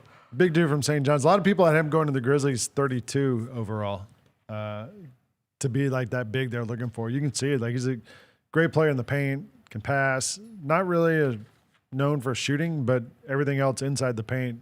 Like if you're the Grizzlies and you're looking for another big, like I'm sure he's somebody you consider. I think with Lopez, the thought is the upside's higher. With Ejiofor, you might get more right now, but you know how hard you have to play Fish, Lang, Bennett to be a 6'7" center and get drafted in the first round in the NBA. That's wild. He's 6'7". Yeah. You know how high your motor has to be to get drafted in the first, like. And I guarantee you, we're gonna look up in probably like 2 or 3 years, and Zuby Ejiofor is gonna make a play in a playoff game. We're like, okay, it makes sense. Remember that? Remember that guy? You know what I'm saying? The guys with the high motors, the high energy, they're allowed to play now. Like the team that won the championship, the Knicks, they have so many guys with high motors that play hard every night. Yeah. And Zuby Ejiofor is the dude who never ever take a night off. He can't. His jumper needs some work. His jumper's kind of broke. They're trying to highlight him shoot right there, but his jumper's not the best right now, but. I mean, you had like a half-decent jumper in the league, and, bro, you'll be all right. Unanimous Big East Player of the Year, Defensive Player of the Year, Tournament MVP, and Scholar Athlete of the Year as well at St. John's, where he was a senior, 6'8", 245, 7'2" wingspan, and 22 years old We have a trade. We have another trade? The Knicks and the Lakers are trading 24 and 25. Oh, damn, and the Knicks fans just got the St. John's guy. Like, they're all fired up about it. Yeah. He's moving. Oh, he's going. Oh, wow. Okay. No, the Hawks got the St. John's guy. Oh, the Knicks are on the clock. Yeah, Knicks on the clock. No, they're just pre-celebrating. They're celebrating. Sean says we have a trade, and we're 24-25 are getting flip-flopped. Swapped. Yep. Lakers. I assume maybe a first-round pick. A second-round pick seems to be the cost for moving down a spot, right? Is anybody surprised you that they're still available? A lot of guys. Koa Pete is interesting. Like, his combine hurt him, that shooting. Not being able to shoot, I think, hurt him a lot. He's a guy who probably should have stayed in college another year. Would you like him at 32? I don't know. Like, I just think like he's a guy, not if you have Lopez, if you're the Grizzlies, like you have a project big. Because I don't think Pete's going to be able to play much this year. I would also think like a guy like Joshua Jefferson. It's a little bit surprising. He's kind of older, but he's a really good all-around player for a big. The Iowa State kid. Yeah. Hey, why not go ahead and make it a Duke reunion, Fish? Why not? Why not make it a Duke reunion? Sid, Cam Boozer, Isaiah Evans. Why not? Let's just make it a Duke party around Just here. make it a Duke Make party. it a Duke party. He's a scorer. We've done it before, right? Yeah. When we had Tyus, Luke. Luke Kennard. We had more than one. Who else we had that was from Duke? I don't remember, but let's make it a Duke party. Yeah. Winslow? Justice Winslow. Yeah, make it a Duke running back, man. The Dukies, man. Running back. I'm also Terrace Reed's another guy who, like the last few weeks, has kind of seen his stock rise and sort of that traditional banging big guy you have, and I'm surprised he's kind of still on the board too.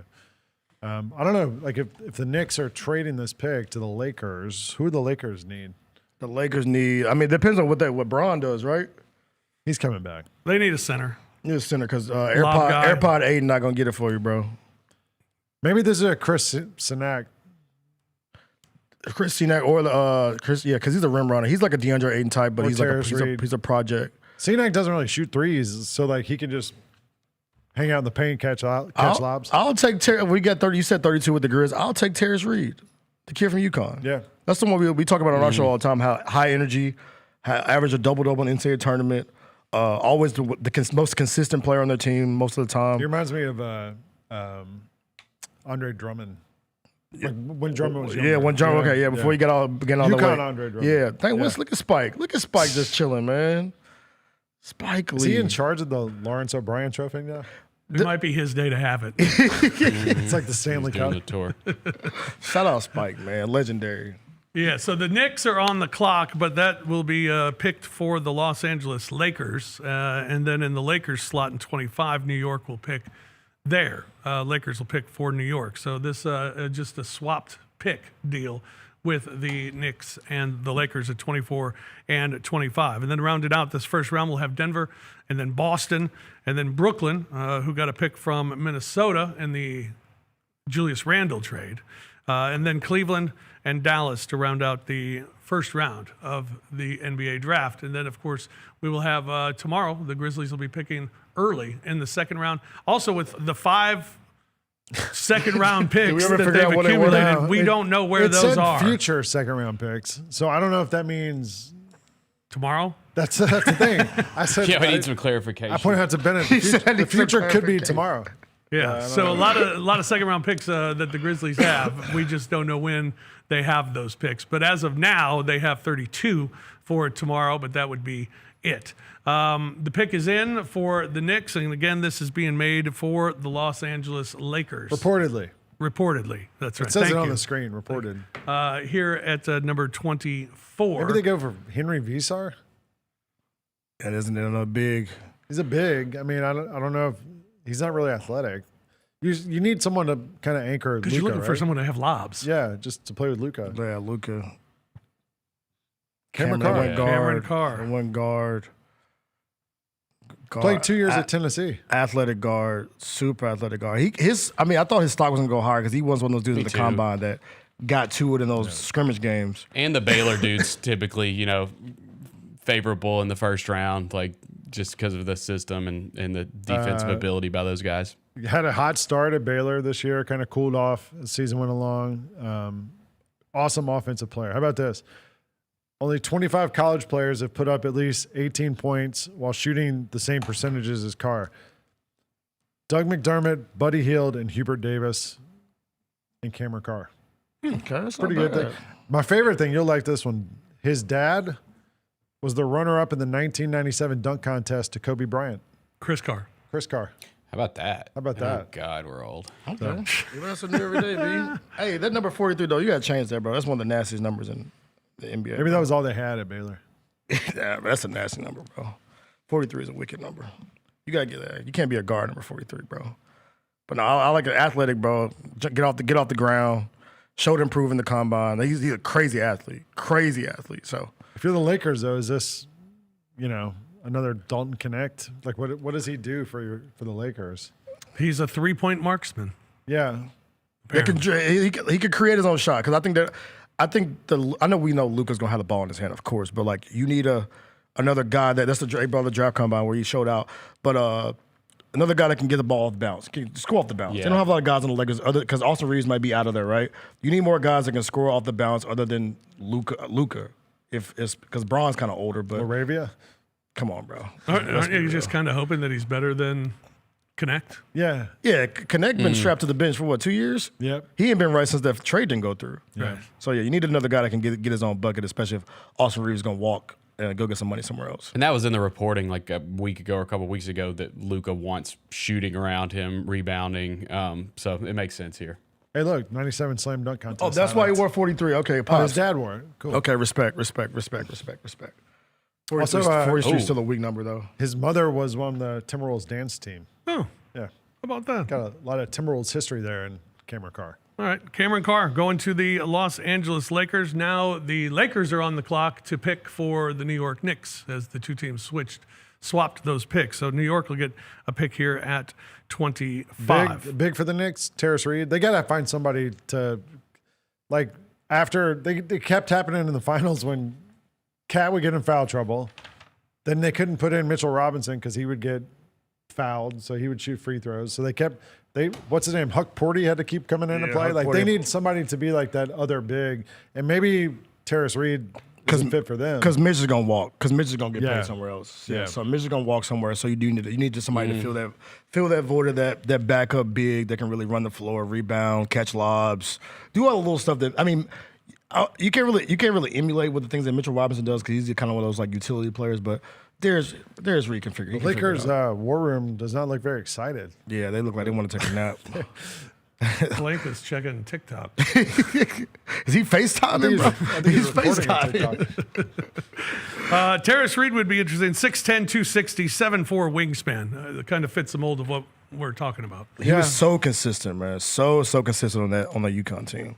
I heard a lot of people say, like, while he was doing workouts and stuff, like, that he was a great, like, just person. People liked his personality, and they think, like, he would be a good fit in whatever location he ends up in. So he might be a good fit for a Knicks team that has a lot of veteran guys. Yeah. You know? Wasn't that kind of the case? I mean, when you look early in this draft, I mean, the top four were kind of separated from everybody else. And when you watch them in interviews, I mean, they've all been pretty good. I mean, all seem like pros. Even though I was kind of skeptical of Darryn Peterson a little bit, when he's done the interviews the last couple of days, he's been really good. But even like the guys 5 through 10, like, did you read, Jessica and I were talking about it on the earlier part of the show, Kingston Flemings thing today and the letter to GMs. Yeah, letter to GMs. He wrote an open letter to the GM. Like, all these guys now they know how to handle the media. You know, they've been doing this forever. Darryn Peterson just tonight put out a new cover of Slam with him on it in a Utah uniform. I guess they shot it last week or something. I don't know how much was known. So he's also signed that. He signed the biggest Adidas deal ever in rookie history today too. Yeah, that's big time, man. Signed as a rookie, that's big because they've had some, like, you know, they've had some high level athletes with Adidas, and for you to sign the biggest one, they must believe in you, bro. Yeah, Kobe. What if you just go because D Rose, an Adidas guy. You just go down the line. Donovan Mitchell, but he wasn't big as a rookie. I'm trying to think of guys who came out. T-Mac came out as a big Adidas guy. I think Vince Carter initially was Adidas, was he? No, he was Nike Puma. off the rip. Puma, okay. Yeah. So yeah, shout out to Darryn Peterson getting that deal.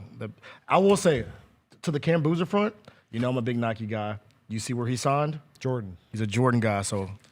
He's got a pair. Have you seen those shoes? They're called like Trident Blue or something. He was wearing them like 2 weeks ago. They have like some new kind of Team Jordan, and he's like the face of it. Okay, I can't be. I need him to get. He needs retros. like a signature. Yeah. Retros, baby. But the problem only is retros. All Cam. the NBA Jordan guys are like, yeah, nah. I like that we got the guy that's got national TV commercials. Same. Yeah. You know, hey, the next step is put him in the Grizzly jersey. On the next wave of commercials, I need you to be like having the Grizzly like a line or something in the commercial. What number is he gonna wear? I don't know. See, lying. Don't do this to me, bro. Come on. I don't know. See, don't do this, bro. Knicks got cash from the Lakers for number 24, Cameron Carr. So they just sold the pick and they sold the I bid. love cash trades. They just traded the picks for cash. I love this. They should at least announce that for the Knicks fans, like get them cash. cheer about the cash. Yeah, The Lakers get traded for cash. cash considerations. Yeah. You get traded for cash. You got to get a money Knicks into the jersey crowd. with Yeah. considerations on the back. Cash, man. Yeah. Awaiting the Lakers pick here, which again is, pick is going in. to New York. The pick is in. Denver will be on the clock next with their only pick of the first round.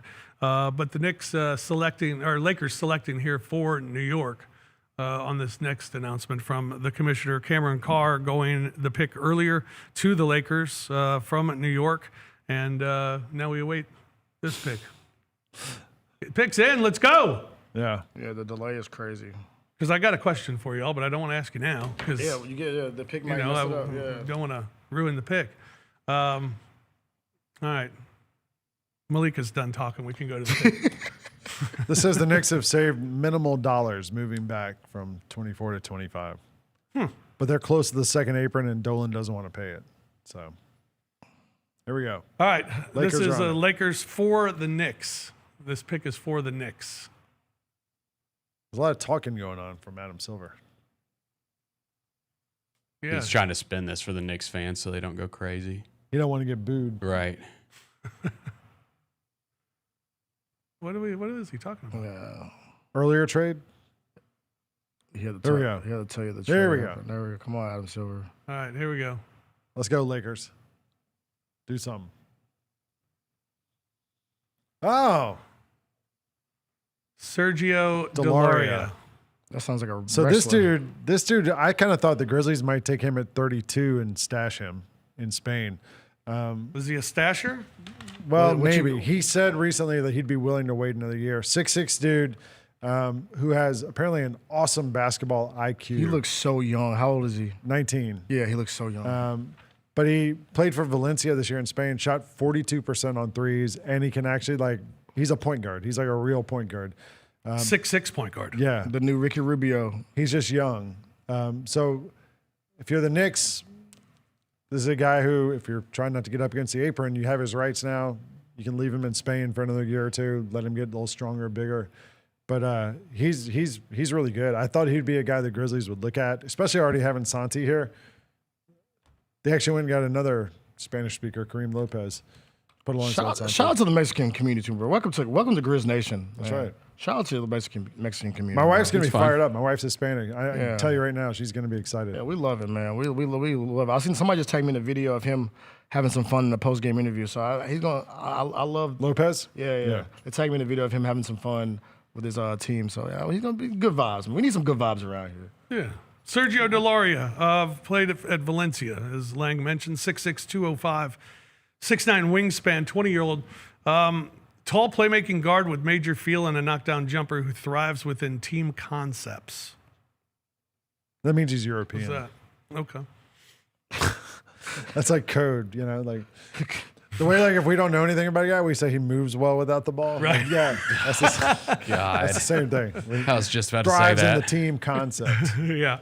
All right, Denver is on the clock, followed by Boston. 5 picks remaining here in this first round of the NBA draft. And our man, Michael Wallace, is at the NBA draft at Barclays Center tonight. Michael, you with us? Yes, I'm with you. I got you 100%. Good to see you, man. You should have seen the crowd here, Michael, when the number 2 pick was Darryn Peterson. It got electric in this building. Hey, I gotta let you guys go. I'm gonna come right back to you. Kareem just walked in, so let me knock out my one-on-one with him, and then I'll come right back to y'all, man. All right? Sounds good. Tell him we said hello. He's right there. Kareem Abdul-Jabbar? No. Kareem Lopez. Kareem Lopez, bro. You got a Kareem in Memphis. Yeah, Kareem Lopez. All right, let me ask the question now to you guys. All right, now the Grizzlies have picked at number 3. They also pick at number 21. They still have 32 on the table. Mm-hmm. Do they walk away from this draft with 3 rookies coming to Summer League and to camp? I hope not. We've heard that song before. I mean, also, we don't have 3 roster spots, do we? Right. Yeah. So unless something changes, then I don't think they do. If they do, if that is the case, with 32, I would guess you go best available, right? I mean, you need a guard, but a lot of guards are kind of come off the board. So I don't know. I think all the guards from here on out are 6'1". Yeah, seniors. I'm looking through the list. Yeah, Malik Thomas from Arkansas, 6'3", wiggle guard. Yeah, he's a little bigger. Braden Smith, Purdue. Bruce Thornton, Ohio State. Isaiah Evans is still up there. Yeah, Evans is up there. I want to say Brayden was here for a workout. Yeah, I think he was. I mean, thought I saw some reporting there. The guy who's Koa Pete's kind of surprising to me. He's still there at 20. What are we? 25 now? 26. Yeah, 26. Because I think a lot of people had him going between 15 and 18 range. He can't shoot. Devin, his jumper's broke, bro. And he tried to change his jumper for the combine, and it was even worse. No, so, that's not. He made 5 threes in the combine. So I don't know what happens to him. He's a great athlete. He's won everywhere he's been. Everyone loves him, but he just can't shoot. So I don't know. I don't know who's up. The Nuggets. The Nuggets are yeah.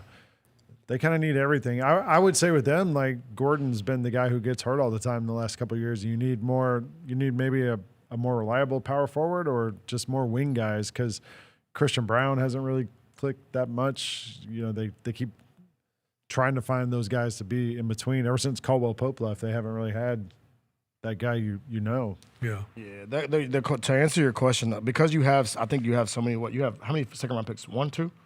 One. Unless any of the 5 that you got are this year. And that's what I was going to answer your question. I don't think they'll come away with 3 rookies, but how many of those second-round picks are for this year? Exactly. We might have to. I need to know the answer. Yeah, I should have said 3 or more. Yeah, I want to know the answer to that question before I answer because I think too in the past we've seen if we go back to what history tells us Kleiman he loves the second-round picks. We've seen some second-round picks in the past be the ones that kind of produce for the team, right? 'Cause low value, low contract guys that can low ceiling, you come in, produce, and outperform your contract. So I think if you say to get 3 or more, I say we probably come in with, I say 3 rookies on the dot. I don't think if I was a betting man, I don't think we'll pick at 32. I think we're probably gonna trade out of that one. For another second round pick. Another second round pick. Give me another one, baby. Give me a future second round pick. They could draft instead. There's a guy, Jack Cale, who's been like mocked to the Grizz a bunch, who's German, who's a 20-year-old guard who's like 6'4", but pretty raw. But like that might be the kind of thing they use that 32 pick for a guy who they don't have to use a roster spot on right away, and give him another year playing in the Bundesliga or whatever. Is there a limit of how many draft and stash guys you can have? Because we have Tarek Biberovic stashed. Yeah, MVP of the EuroLeague over there. So is there like a limit of how many? Almost went to LSU. He did almost go to LSU. That would have been crazy, huh? Yeah. That's our guy. Yeah, that's our guy. Lay off. He won a championship with Wade Baldwin, bro.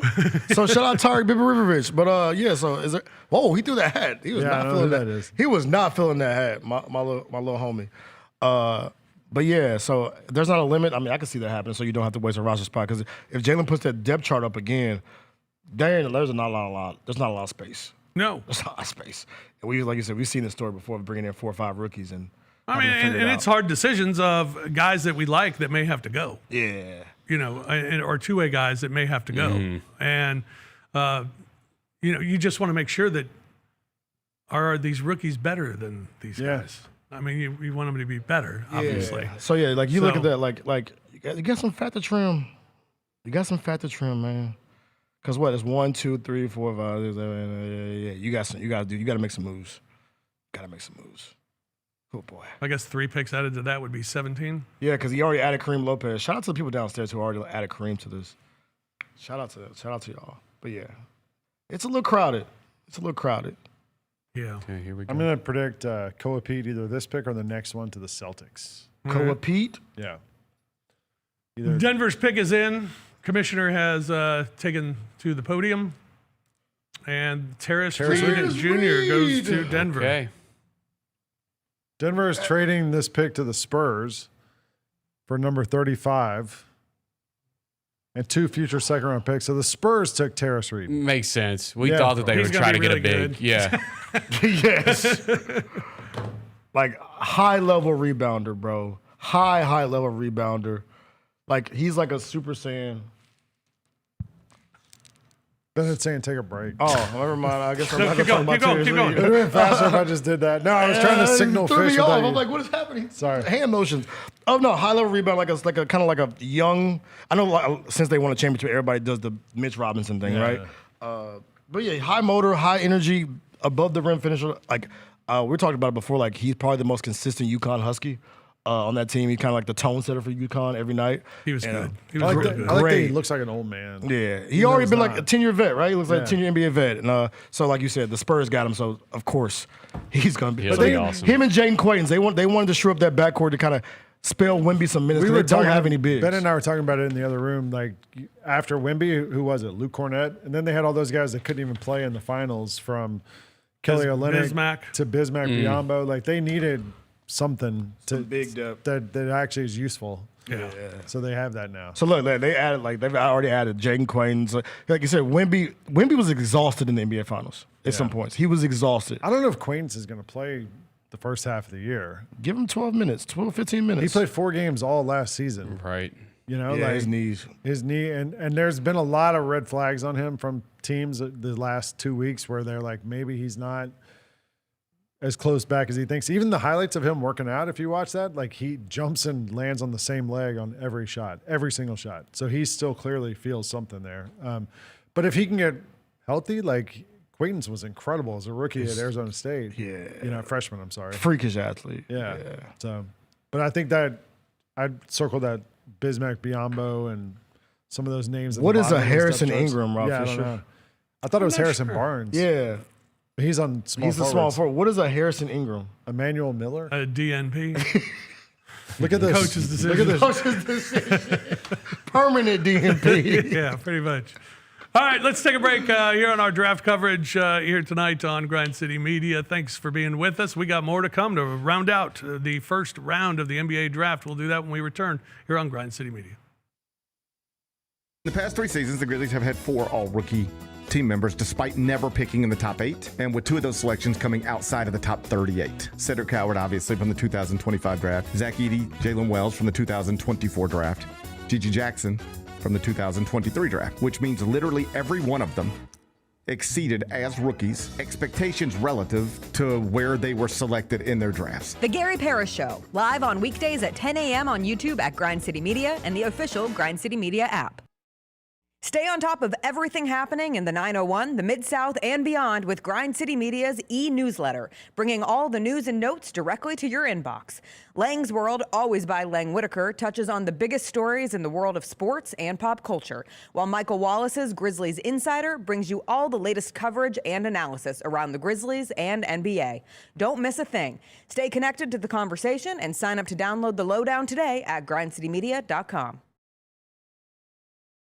The Grizzlies are on their way to a new era, and now's the perfect time to buy in and secure your seat to witness history. With the 2026-27 half-season tickets, you can see the future take shape in real time. With a talented draft class joining our young core and starting this season, half-season ticket holders can own the moments with all new MVP benefits, including inside access to exclusive events, perks that match your passion, and rewards that take your fan experience to the next level. More information, visit grizzlies.com/tickets or just call 901-888-HOOP or grizzlies.com/tickets. Grizz Nation, the next wave of Grizzly stars are on the way, and you can be the first to rep the future. Enter the NBA Draft Rep the Rook giveaway for your chance to win our top draft picks jersey. Tap in at grizzlies.com/draft and enter to win. It's the NBA Draft Rep the Rook giveaway. It's your chance to win our top draft picks jersey. Tap in at grizzlies.com/draft. That's grizzlies.com/draft. Name 100 active NBA players. 100 active ones. 100 active Bet. NBA players. And we're going to go back and forth. Victor Wembanyama. LeBron James. Cedric Howard. Jalen Wells. Gigi. Shai Gilgeous-Alexander. There we go. It took 77 players to get to Shai Gilgeous-Alexander. Tune in to the Jessica Benson Show with CJ Hart live every weekday at 8 a.m. on YouTube at Grind City Media and the official Grind City Media app. Junior Grizzlies summer camps presented by Ortho South are the key to a slam dunk summer with over a dozen 4-day camps perfect for hoopers ages 6 to 14 looking to build fundamental skills and make unforgettable memories. With camps across the Mid-South in Tennessee, Mississippi, and Arkansas, you won't have to go far for the ultimate hoops experience this summer. Registration comes with a Junior Grizzlies jersey, lunchbox, and a basketball to take home. Don't wait, space is limited. Visit grizzlies.com/Junior Grizzlies today to secure a spot for a fun-filled summer. That's grizzlies.com/Junior Grizzlies.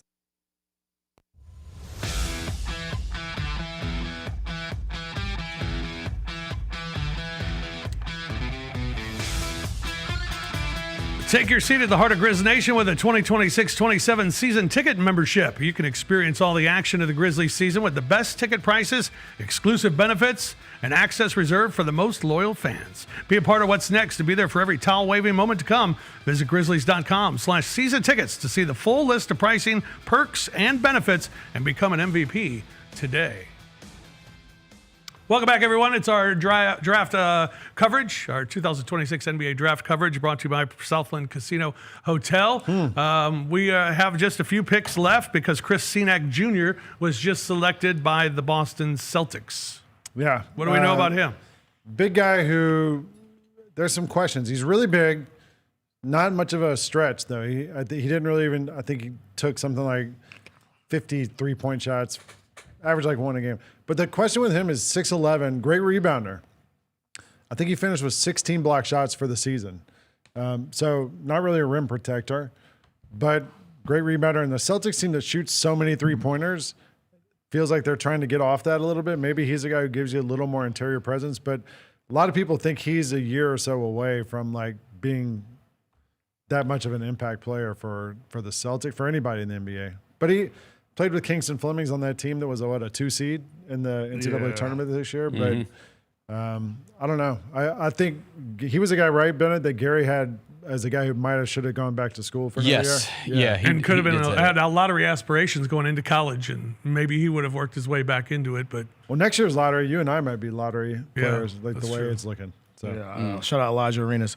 But no, the Chris Cack thing, like he played for Kelvin Sampson, so you know he's not a little B, bro. Yeah. Right? Like you know he's not gonna be, he was getting somebody's in his face every day, so you know he's not gonna clam up in the NBA. So I mean, like you said, he's in Boston where that's a playoff team, so you're not going to be expected to do much. Just come in and play your role, be a rookie. You can rebound, block shots, hit an occasional jumper. I think like a dude like that, like they show he has like a very high offensive upside. And dude's like he's a freakish athlete. Freakish athlete. And like if you put those measurements, like there's Kelvin Sampson, they're showing him fake talking on the phone. 6'10", athletic long wingspan. Like you never know what they can turn into in this new NBA. Like you can turn it because they had their. I'm not saying this. I'm not saying he's the same player, but he has the 6'10" offensive upside. Can shoot the ball. Can do a lot of things.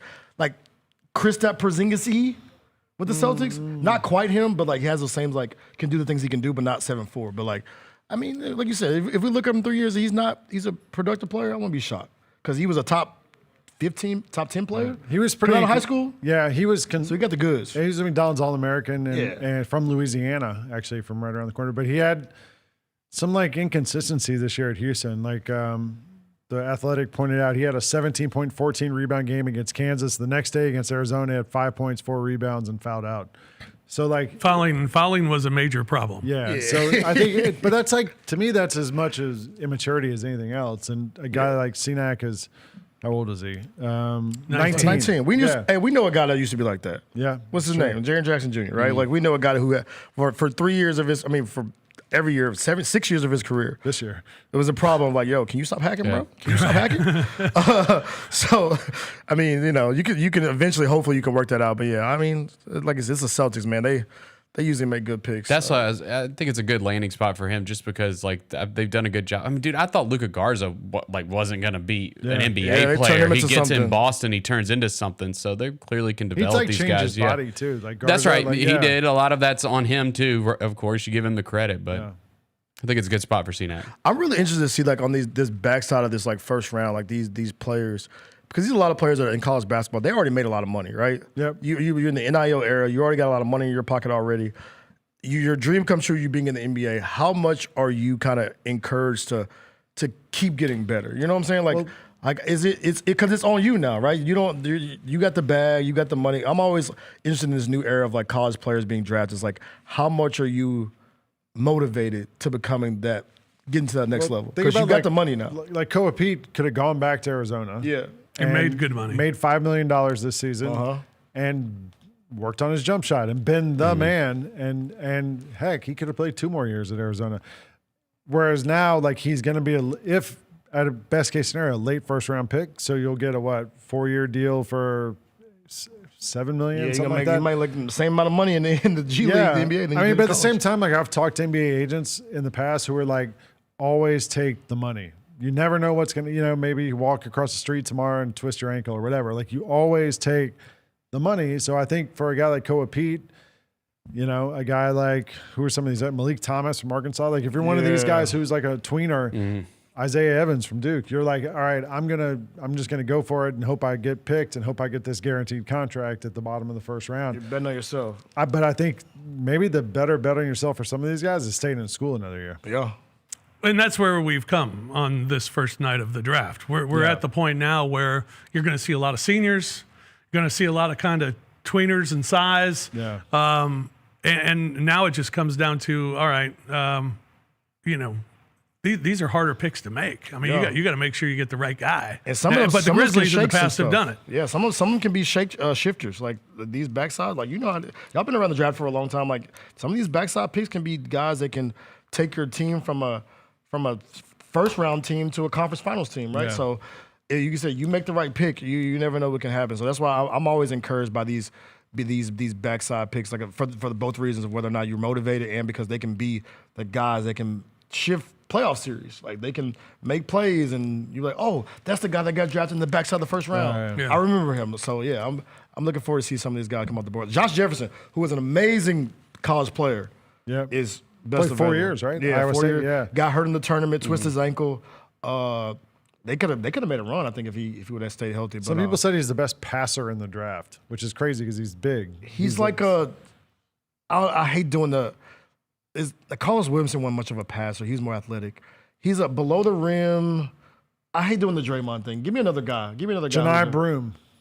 Nah. Better shooter than him. Give me a guy who can good passer below the rim. Oh, there he goes. He's off the board right there. Below the rim. I hate doing the Draymond thing for everybody that can't shoot. That's a good passer. He's not as good of a defender as Draymond. He's a great passer, a good defender. He's a little older than a lot of guys. He's almost 23. So I don't know. I think if you're a team like Minnesota, you just traded Julius Randle. You're trying to figure out a way to be cheaper and cost sustainable, I guess. He's pretty much the same age as Anthony Edwards. Which is crazy. He stayed in college for a long time. He's a very below the rim player too. He doesn't do a lot of stuff. Doesn't really change gears. How about a but he slow gets mo? with spots. That's better. He's got some Kyle Anderson. Like a beefier Kyle Anderson. Yeah. A beefier. I can go with that comparison. And they already have Kyle Anderson on the roster, so it's okay, let me go get a younger version of Kyle Anderson. I think he's a free agent actually. Amazing. Yeah, there you go. Yeah. Amazing college basketball player. Older college basketball player and can produce. So yeah, Minnesota traded their pick to Brooklyn in the Julius Randle deal. Brooklyn selecting Joshua Jefferson. All right, let's. Mike Wallace he's done with his interview with Kareem Lopez, and he's back with us from Barclays Center. All right, Michael, what was your first impression of the newest Grizzly? Man, that he's just, he's one of these guys that's familiar with the NBA game. He already has a relationship with Tuomas Isolo. He just told me a few minutes ago that Isolo and his coach with the New Zealand Breakers are great friends. So they had a lot of being shared back and forth. He was one of the guys that came in for a workout with the Grizzlies as well, too. And he said it felt like home already. He felt so comfortable to be able to work with these guys, and they know what to expect from him, and he knows what to expect from them. So he's a physical kind of, rugged kind of forward. You know what I mean? He has a lot of, kind of tweener in his game, right? He's not expected to be a great outside range shooter or anything like that, but he's a scrappy, hard-nosed, kind of Yaxel Lendeborg kind of combination type forward from that standpoint. And he wants to get to Memphis and get to work, man. He feels like he's a good pairing with Cam Boozer in that forward role, those two forward spots, and they're going to try to get to work right away. As far as the whole night's concerned, I wasn't here earlier when you were on after the Cameron Boozer pick, but I saw your interview with Cameron Boozer. He's an impressive kid, isn't he? Awesome, man. It's hard to believe he's 18. And, when you sit next to him, right, it's I'm blown away but the Grizzlies for 3 years straight have brought in guys that are mature beyond their years. 2 years ago, it was Jalen Wells who came in, and it seemed like he was a mid-year career guy. Veteran when he got into the locker room, his maturity, his professionalism.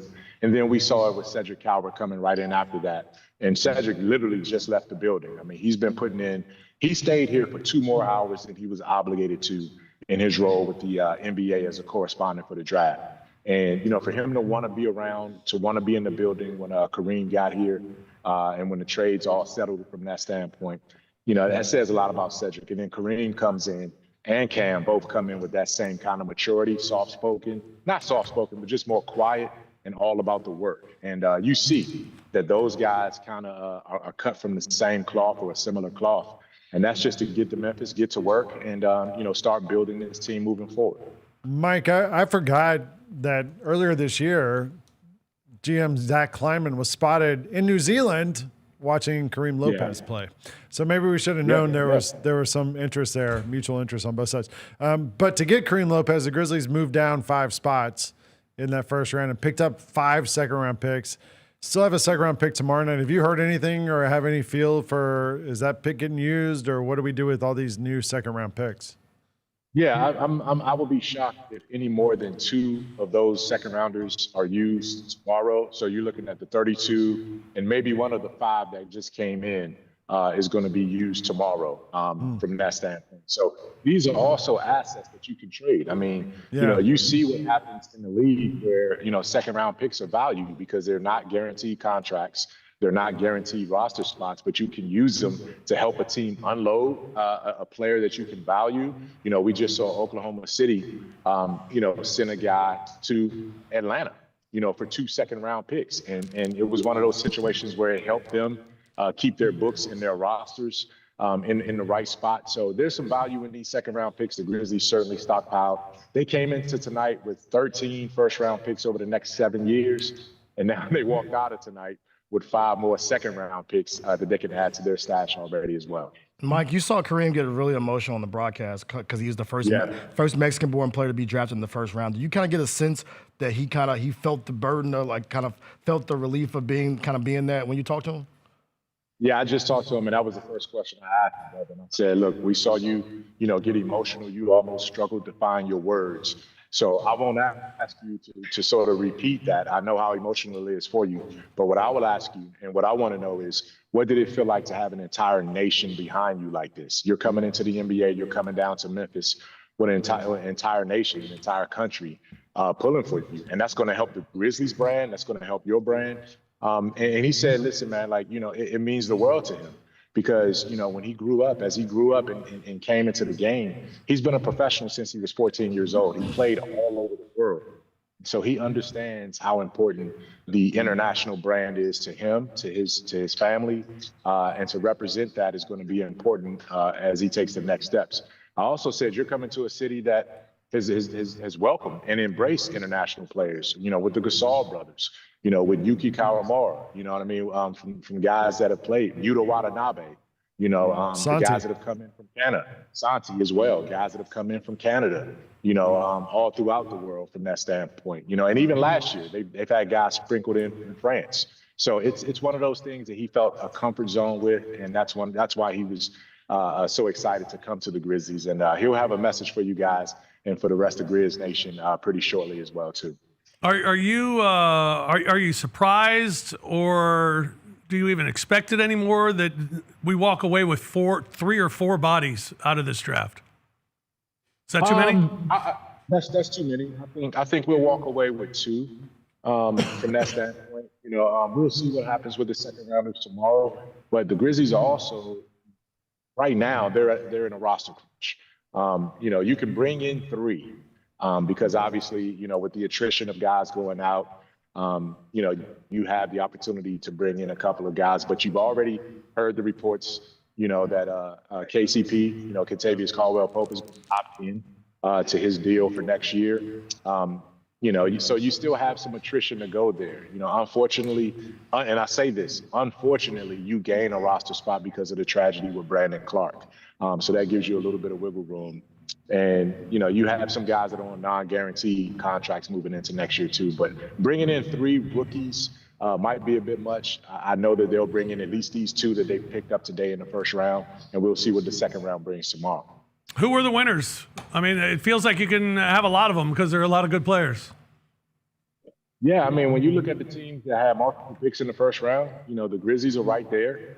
Because anytime you can say, you drafted 3rd, but you feel like you got the best player in the draft, and Jay Billis has stamped that time and time again. ESPN's Jay Billis has said he feels like Cam Boozer is the best pure basketball player in this draft. Any other year, he would have went number 1.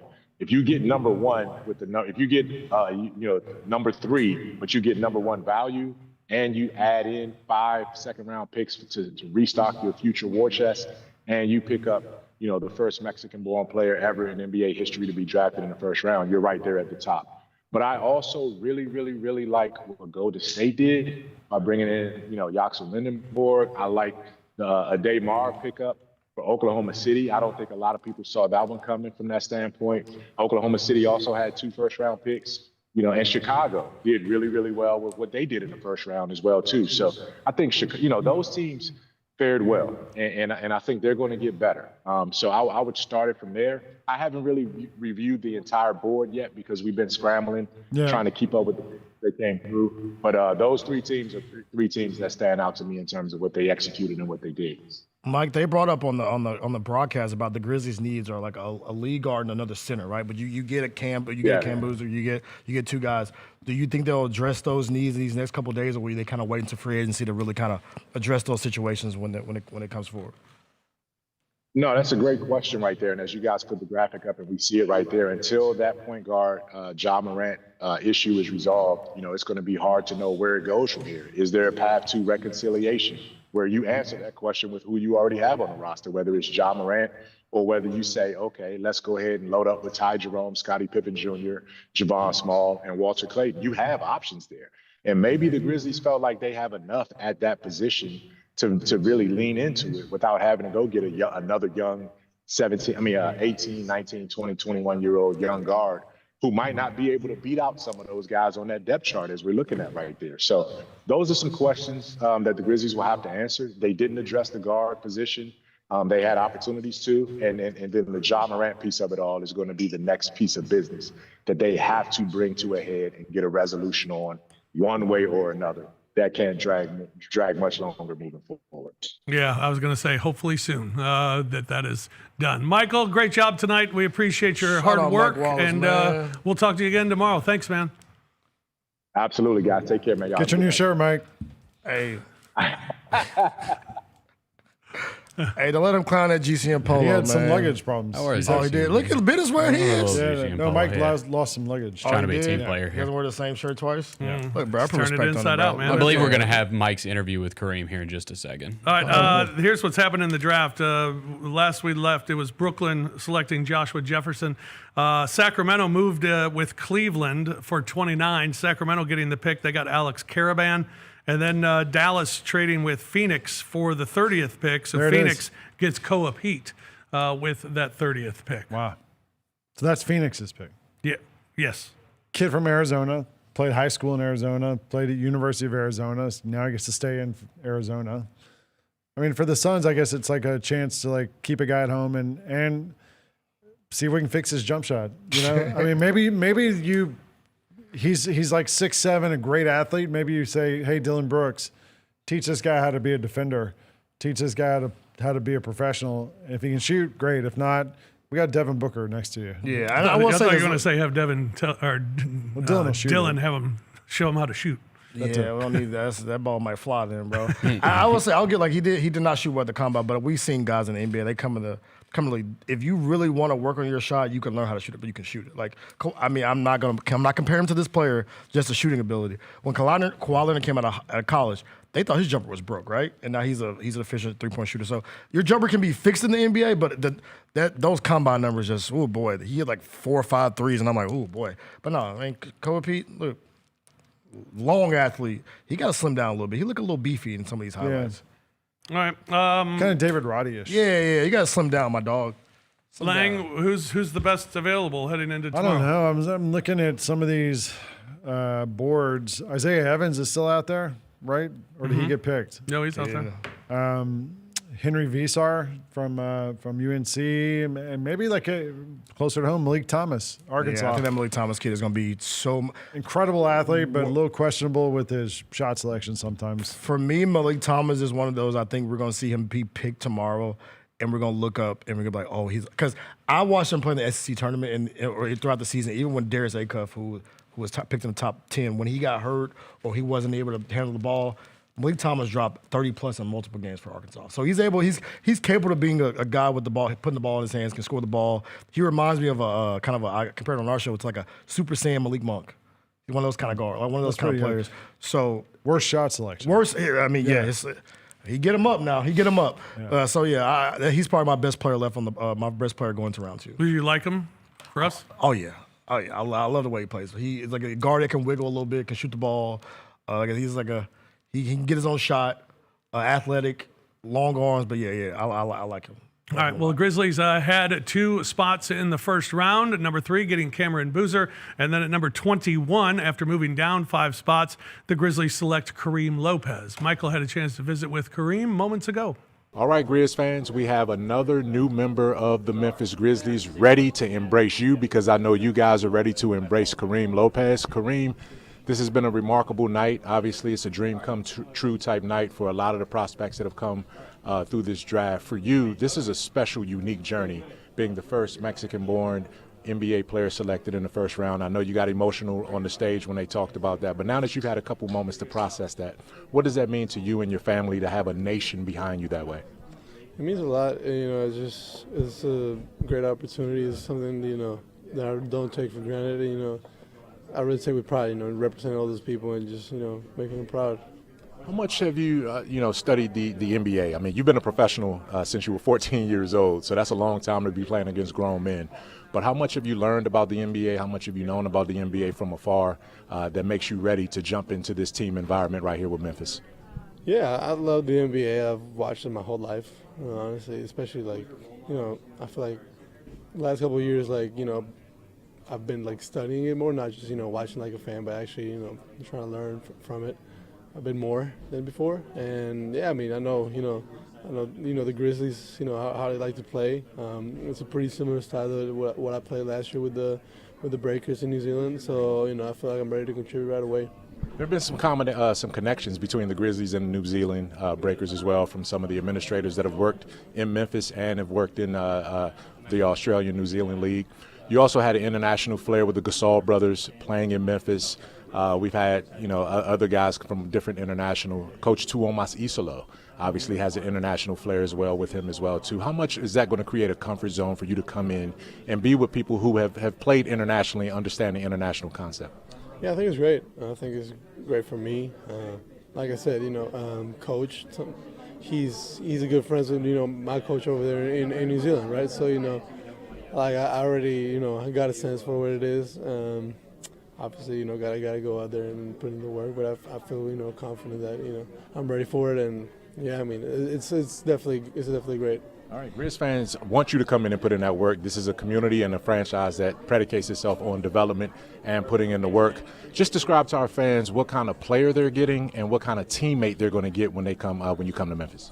Yeah, they're getting a player that's going to do whatever it takes to win. A player that, that's versatile, that can, be plugged into different roles, different positions, different, schemes, and, he's going to be able to succeed because, I believe I'm a high IQ player, and I feel like those types of players can, fit in wherever. So I feel like I'm ready. You have no reason to know this, but your answer just now was exactly what Cam Boozer said. How did you know? I mean, I didn't know exactly, but I mean, he is pretty much like that. Like, it makes sense. He's pretty smart and a winning player. So you guys will get along pretty well, huh? We definitely should. All right. What message do you want to give to Grizz fans who are still in the arena right now, waiting to hear from you, and can't wait to see you later this week when you get there? Sir, appreciate it. What do you want to say to them? Oh, I want to say, I mean, I'm just super happy and blessed, and let's get to work. Get to work. Let's get to work. We've been working. We got day 2 of the draft tomorrow, and then we got Summer League right after that. And we'll get to see these players in Summer League. Does Cam Boozer play Summer League? Yeah, he said he was playing. Oh, fantastic. Just imagine a Sid Coward, Cam Boozer, Kareem Lopez. Who else we got? Actually, you could get Javon Small. Look, bro. Squad. We can rock out. We're gonna be able to rock out in Summer League. You could get the Boozer Peterson matchup in the Salt Lake Summer League. That's crazy. Before they get to Vegas, because they're like 2 of the 4 teams that do the Vegas. Oh, the that's crazy. So that'd be lit. But yeah, we got a little Peterson squad. might have cramps. True. See, man. Creatine. See, don't do that. Yeah. Just saying. That's crazy. Just bro. saying. Flu-like symptoms. He's not ours. I can say things like that. All right, well, that's going to do it for us as the first round has come to a close. And I want to thank Bennett and Devin and Lang. I'm Fish. Grizzlies get their man, Cameron Boozer, with the number 3 pick in the draft.